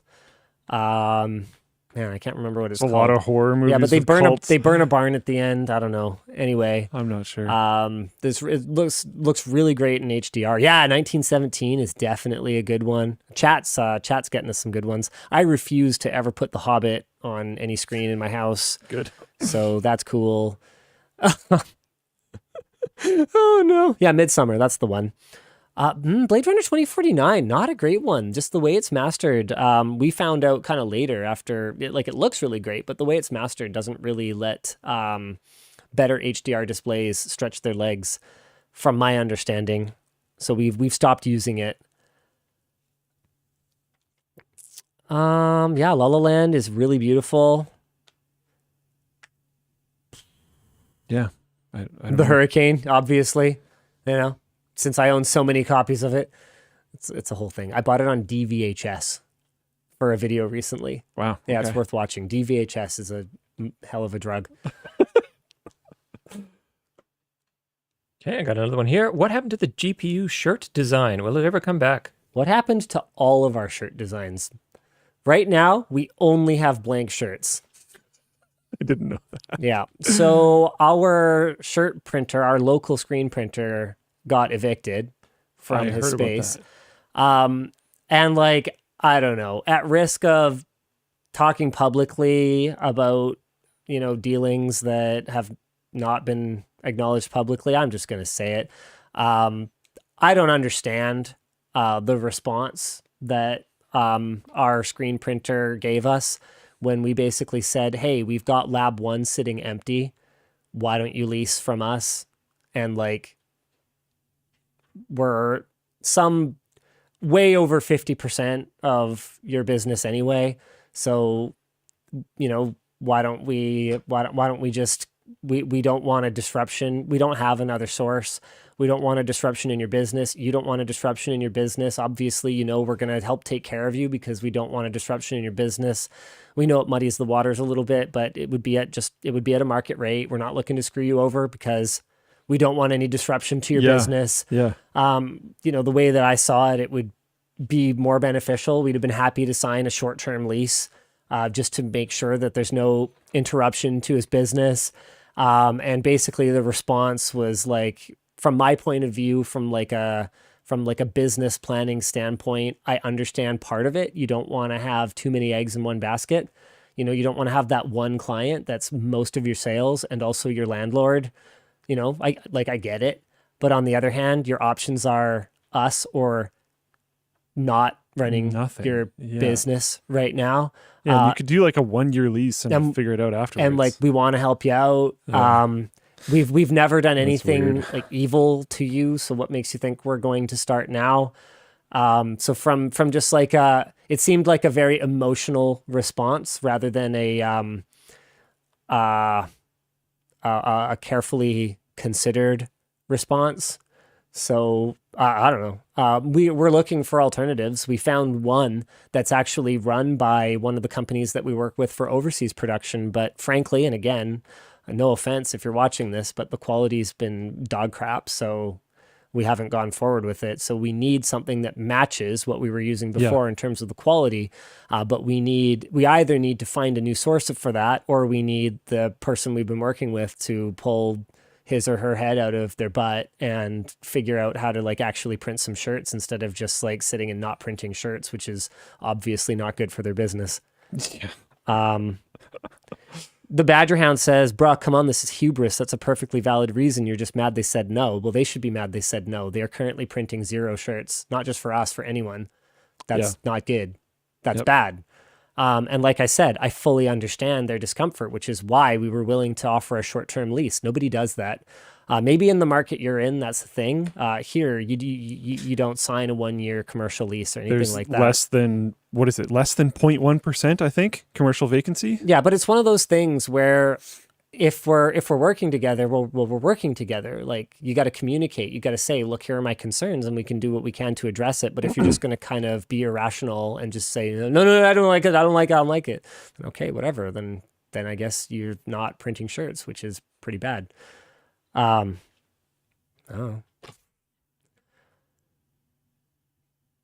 Next up. Yeah. Okay, Good luck with that. Got another one here from Thomas. Hi, Linus. Any update on the summertime jacket? Hearing your thoughts on dealing with the hassle of sunscreen had hit home for me. Would love to know if this is still happening or if it's just an idea. Oh, still happening. Yeah, it should be out for next summer. It's a great garment. I absolutely love it. I took it with me on my Hawaii trip a little while ago and was just pleased as punch. Pleased as punch. Okay, got one here from Seth. I've been called petty. What do you mean petty? What? What are you talking about? Uh-oh. I'm telling you facts. You cannot like facts. We tried to help offer a solution and it wasn't taken, and now it's really bad. Like, For everyone involved, for everyone. including the other person. It's a lose-lose. Nobody won. What's there's petty a, about there's that? a uncomfortable or a lose-lose. Yeah, and the uncomfortable, it's like, yeah, but you just got to like communicate. It's like any relationship. You can just shut down. I'm like, okay, well, then the relationship's over, right? Or you work with people. Those are really your only two options. Okay, this one's from Seth. LTT video idea. Right ways of power management inside a home involving tech. UPS surge protection, when to upgrade power to accommodate all the LTT talks about servers, new gen gaming PCs. Yeah, I mean, really, that's something that we're not going to be able to cover in the kind of depth that we want to cover it until the PSU tester is fully up and running, and maybe we have like a second one because it's going to be an enormous volume of devices to push through it. So, in time.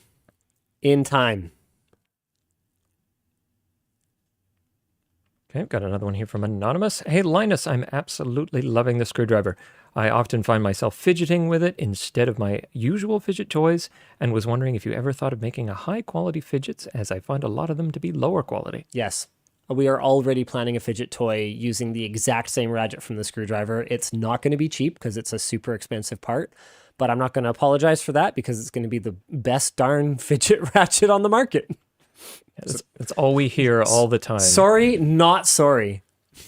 Just buy another screwdriver. Yeah. This one's from Jacob. Gift cards until I can get a backpack. What is y'all's take on development teams releasing games in alpha stages to sell copies for cash flow and spending 10 years without leaving alpha or just never finishing the game? Sorry. Are you saying Tarkov? I don't know what you're talking about. Yeah, Tarkov's still in beta. Tarkov, I don't know if that's true. If you Google, is Tarkov still in beta? It says it's in closed beta. I don't think it's in closed beta. I was able to buy a license for it. Fine, just fine. I don't think it's in closed beta. Closed to anyone who doesn't have a credit card and pays them money. yeah, there you go. Minecraft was another fairly notorious one. Minecraft was in beta for like an extremely long time. Star Citizen. Stars is yeah, I mean it's a thing, and it's kind of frustrating, but I can also understand the development team woes, especially from pretty much only from indie development studios. If you're an indie development studio, you've got a few people on staff, you have a certain amount of time you can run for. Is that called the run rate? I don't remember what it's called. It's called something. No, it would be your burn rate. Burn rate. There we go. You have a certain amount of time that you can operate for before you're out of money. And if the game isn't done by then, you can either offer it to people in its current state and say that you're going to keep working on it, which, I mean, is true if you sell enough copies to keep your company going, and suddenly is immediately not true if you don't. Yeah. But then the flip side of that is if you don't sell any copies, then maybe it just never gets made at all. So if it's your only way, but then it feels like in some cases it might not have been the only way. Yeah, it can be a little bit gross, but I think it's just something we're going to have to live with. Did we lose power again? We had a flash We over. had a flicker? Yeah. It was just we a got brown- this. Oh, You can hear it. Can't Well, you? we're almost done. Hurry. But yeah, I think sometimes you got to do what you got to do, and I think sometimes it's abused, and that is what it is. whoa, look at this. Now would be a good time to insert ads. There's a money button. There's a money button. Okay, hold on. Let's do the math. There's 9,900 viewers on YouTube. Okay. Hold on. Okay. So what is it? 30 seconds for an ad. So 0.5 minutes times 9,900 equals, okay, so hold on a second. What is this? Okay, this is 4,950 minutes.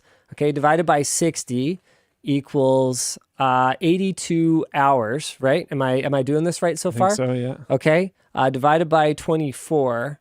Okay, so it's 3.4 days, which is about 1% of a year. Okay, so now hold on a second. If we assume an average lifespan of about 75 years, then that would be, let's say, so 1% of a year, 0.1% of 10 years, let's say about 0.01% of a human lifetime. Okay, How much is that so worth? if every time I press this button, I killed 0.01% of a human, would I keep pressing this button? Let's get into it. Let's get into it. Let's talk moral and ethical dilemmas. Oh my goodness. If you could kill 0.01% of a human every time you pressed a button, How much would that be and worth you to never you? knew any of them except your mom, who watches the WAN show, would you keep pressing the button, Luke? Oh my goodness. That is a dark but somewhat accurate way to look at that. Yeah. Yeah. Someone said carry the zero. Yeah, I think it's a little bit less than that. But As the channel is what it grew, is. man, I would look at the cumulative hours spent watching the content, and I would do that math. Like, this is in the very early days, and I'd go, holy crap, LTT has consumed one lifetime. Now it's 10 lifetimes. Now it's 100 lifetimes. And it's it X amount of lifetimes, like a week or a day yeah, or and whatever. it would make me think about the value of it, you know? Yeah. Are we working hard enough to make sure that like this cost? I think I've talked a lot on the show before about how a central aspect of my personal morals and ethics is human cost, right? So when you steal a pack of dental floss, you know, what is the human cost of that? You know, fairly negligible. Whereas when you steal an amount that's like equivalent to a year's work for someone, you know, I see that as like 1/50th of murder. If you get what I Okay. mean. Yeah, Like if they spent that time of their life doing something that was only to get their house or But their car or it whatever might even else be it worse is. than that, though. You're effectively stealing. What is that? You're effectively stealing life from them. And so I would reflect on this number and go like, am I stealing life or am I enriching it? You know, I gotta, Yeah. Yeah. I don't know, just the kind of stuff that keeps me up at night, you know? Anywho, Moving on. I have another one for Michael. What's the best Christmas gift you guys have gotten from each other than that was not work related? We don't give gifts to each other. the gift of not having to worry about it. Oh, Yeah. that's the best gift. It is a pretty good is the- gift. Yeah. Hey, Luke, guess what? Merry Christmas. I got you nothing. Merry Christmas, man. Me too. I was trying to think so I curated that one. I was trying to think if there was something that we've ever like done. But I think it's just always been, Hey, bro, I know you're busy. yeah, Have a good one. which is solid. Yeah. That's a good way to go. Yeah, it's good. Yeah. We are nope, I'm not going to say that. I'll say this. There are more people where I feel some amount of obligation to give Christmas gifts to this year. And it's a lot of people. Yeah, it's a pain. And like I hate it. I don't mind it as much as you do, but at a certain point, I'm like trying to tally in my head. I'm like, have I completed my shopping for all these different people? And I'm like, this is a lot of people. And then trying to keep track of that. And you don't want to just like run to a mall and buy garbage the week before Christmas. So you try to think about it like throughout the year. And it's like, man, there's a lot of things to like keep track of. Yeah. But yeah, my family's been talking about trying to like reduce and stuff because we like something that we do is we try to reuse Christmas packing as much as possible. Yeah. So like brown paper bags are used very often. Last year's tags that you put on things, For sure. we just put them in a box and you just retape it on. Like who cares? We Heck try yeah. to do stuff like that to make it less of a waste. And we've all been communicating to each other for a while now to like don't try to really avoid buying people things that are likely going to end up being garbage. Yeah. Right. But we're probably going to continue down that path to a certain degree. Yeah. We use a newspaper in my family. Cool. Nice. Yeah, that's a good one. We've run out of newspaper. It's become Well, a problem. The only thing newspaper is good for, so it makes sense that it's all getting used to wrap presents. Yep. We used to use the comics pages specifically. That's cool. Oh, Yeah. That's actually nice. Yeah, that's actually pretty sweet. Yeah. I try and do the Princess Auto for Dad, and then anyway, this one's from Zachary. Will you publish an external 3D model of the screwdriver? Publishing the model is common in industry, and it would facilitate 3D printed LTD driver case I'm designing. P.S. Why no PH00 Phillips 00 or PH000 bits in the Phillips set? All right, you got a couple questions here. Yes, we have considered publishing an external 3D model of the screwdriver. We need to make sure that we have the proper authorization from the other parties involved in the design. So whatever we might feel about it, it was a collaborative product, so we need to make sure that everybody's on the same page. Yeah, we'd love to make your life easier for 3D printing the driver case you're designing. So stay tuned. As for why no precision bits, it's because it's really not the intended use case of the product, and we don't want to encourage people to over torque those kinds of products with a big old honkin' screwdriver. That's really more for like computer work, utility work around the house, automotive work. That's why. Stay tuned though. Our plan is to have a product where that type of a bit would be more appropriate. Okay, this one's from AJ. How did Luke become the CEO of Floatplane? Were you offered the job or did you apply/ask for it?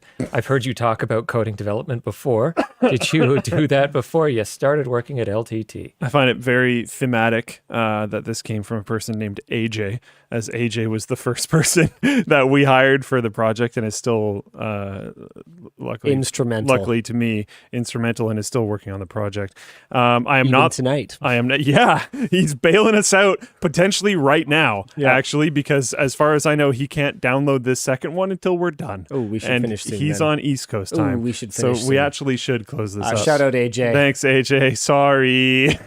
Thank you. This is not the first time, and it will not be the last time that I call AJ out of nowhere and I'm like, hey, I need you to save me.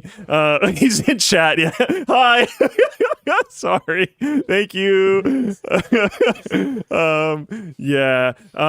I'm not the CEO of Floatplane. How did I get the job? Well, COO. yes, I'm COO. And probably CTO too. Is that official or is that just No. effective? But it just, I mean, I don't know. he runs it. Let's put it that way. Yeah. So when Vessel went down, Vessel was a platform that we used to be on that did early access video, whatever. When Vessel went down, we started a thing on the forum, which was just a sub part of the forum called RIP Vessel. And I found a way to mess with the forum software that we had to force video to sort of maybe kind of go through it. The idea was that people could download it, and that sort of worked. And then we realized by accident that a bunch of browsers, do you remember this? A bunch of browsers would determine that they could just stream the video as it a would just download. work. Like So it would just even worked on iOS. Yeah, it would just like play it. And we were like, wait, what? Is it that easy? That's pretty cool. This should be really easy to do. And then, spoiler alert, it's really hard. And then pretty early in, I was like, whoa, I have no idea what I'm doing. And AJ actually posted a big, I think it was a Google Doc that he shared. I think that's how it was done. But he posted a big thing on the forum being like, yeah, by the way, here's a plan for probably a better, more proper way of doing what you're trying to do. And it was fairly similar to what Jake Tivey and I had kind of come up with, but again, we weren't really prepared, and AJ's proposal for it was way better. So I was like, hey, help me. And then we've just been sort of doing it ever since. There was never really, I don't think there was ever really I didn't apply for it. I don't think I asked for it. Oh, definitely not. It just sort of happened. But it was a revenue source that we had absolutely no replacement for. And at that time we really needed. One that we needed. And there was no other platform that was really doing what Vessel was doing. So we needed to port people somewhere, and we needed it now, which basically meant we needed to develop it internally. And I was the only person who had any chance, and I barely had a chance. And then AJ bailed me out, and then we brought on Yuki not way too long after that. Both of those peeps are still on the team and still killing it. Yep. And we would be nowhere without them. And then we brought up other people along the way, and now we're here. I don't know. It sort of happened. It was very not formal. I'll say that much. Next up. All right, this is for Luke. Hey, Okay. you pretty clearly have played D&D or other tabletop role-playing games. Could you talk about that? Sure. I'll try to make it relatively short. Played a bit of D&D in high school, played a bit of D&D in university, played a bit of D&D after university. Never like super seriously, always very socially. Hot take. Spicy No. Luke coming out right at the end of the show. No, No. it's sad, Luke. Oh. I rekindled the fire for that with Tyler. Okay. Sorry. Yeah. So it's a bit of a sore topic for me now because I miss Tyler. But I eventually, while knowing Tyler, and I actually got Tyler kind of into it, and he ended up running a campaign of this without me because I couldn't play on the night that he wanted to run it and stuff. But we used to talk about this stuff all the time. But I ended up playing Edge of the Empire with my brother and a couple of my other friends. And Edge of the Empire was really fantastic. I like it a lot because of how the dice work. Because unlike with D&D, where you have like your chance and your damage, in Edge of the Empire, you have, if I remember correctly, it's like damage dice and then... Oh man, it's been a long time since I played, so I'm going to say this wrong, but it's like opportunity basically, and your dice have to roll against each other. So you have pluses and minuses for each type. So if you say you were this is Edge of the Empire, so it's a lot of like scoundrels and whatnot. So say you had like you're a Han Solo type character, you've got a pistol, you're trying to shoot something that's down a hallway, and you're not going to do any damage. Your damage dice come up with 0 or less than 0. But your advantage or disadvantage or whatever it was called, dice, came up with a large advantage. So now you have to come up with something that might be advantageous. And you think about the Star Wars universe and you're like, okay, well, the shot missed. It didn't hit the target that I wanted to hit. But let's have it hit the control panel that's next to the door. So now the door closes on the person that's trying to run away from me. And you can do cool, like, thematic storytelling things through your dice rolls. And I really thought that was very cool. That added an element that I always felt was missing from D&D. And yeah, I used to nerd out about that with Tyler, and then he ended up running a campaign, and I believe they liked it. I think Alex Clark played in that campaign. I think. I don't fully remember. Well, I'm not sure. But yeah, it was a long time ago. But yeah. Yeah, I've always played those games socially. I care a lot less for the game than I do for the people that I'm usually playing it with. And last one today is from Matthew. Hi, Linus and Luke. It's Matt from the Call Challenge video. What's the deal with the beef between you and D-Brand? Are you longtime friends, or is it just something fun you do now? Hate those guys. Does my bleep button work? Fuck you, D-Brand. Seems to work. Go yourself, D-Brand. I think my favorite ad spot I've ever done was for D-Brand. Do you remember this? I had no authorization to do this. I don't watch ad spots for D-Brand because those guys. Fair enough. We were at CES. I can't see them. We were at CES back in the day, and it was like only sponsored by D-Brand or something. So every video had a D-Brand sponsorship on it. I do remember And I was that. trying to make each one of them different. Yes, you And did. I just ran out of ideas and eventually just said D-Brand like 30 times Yep. and gave no other information or context. And they loved it. So I was like, sweet. Yeah. I think if that was a lot of other brands, they probably wouldn't have been too impressed. But I had a hunch they'd roll with it, and they did, which was cool. But yeah, screw those guys.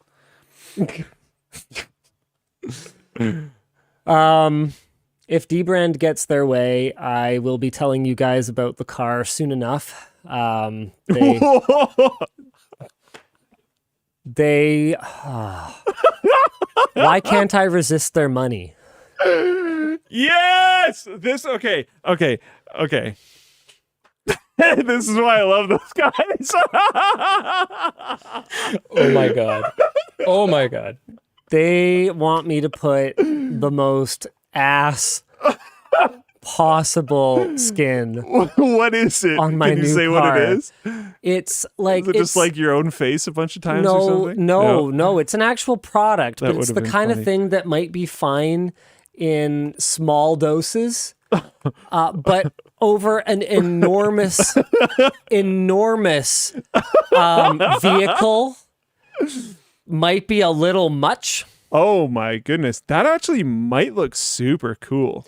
But it might look super cool to see on a car one time and not look super cool to be on your car permanently. Yeah. So I'm Yes. Oh my goodness. they're so annoying because So they'll be like, hey, no, it'd be funny. You want to drink a bunch of energy drinks? Hey, want to do something totally stupid?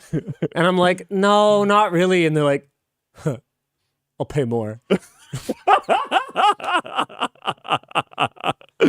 Oh, so good. So good. So we'll see how it goes.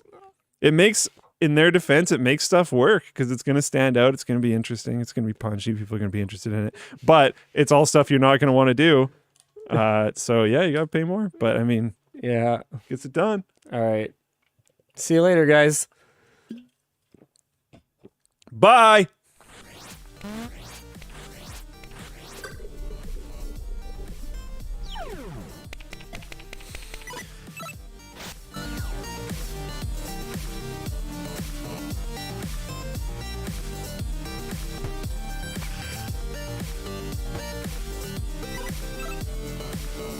The show is brought to you by Seasonic, Zoho One, and Vessi Footwear. Oh, I never said see you again next week. Same bad time, same bad channel. I didn't say it. Did but it now I now? have. Yeah. Sure thing.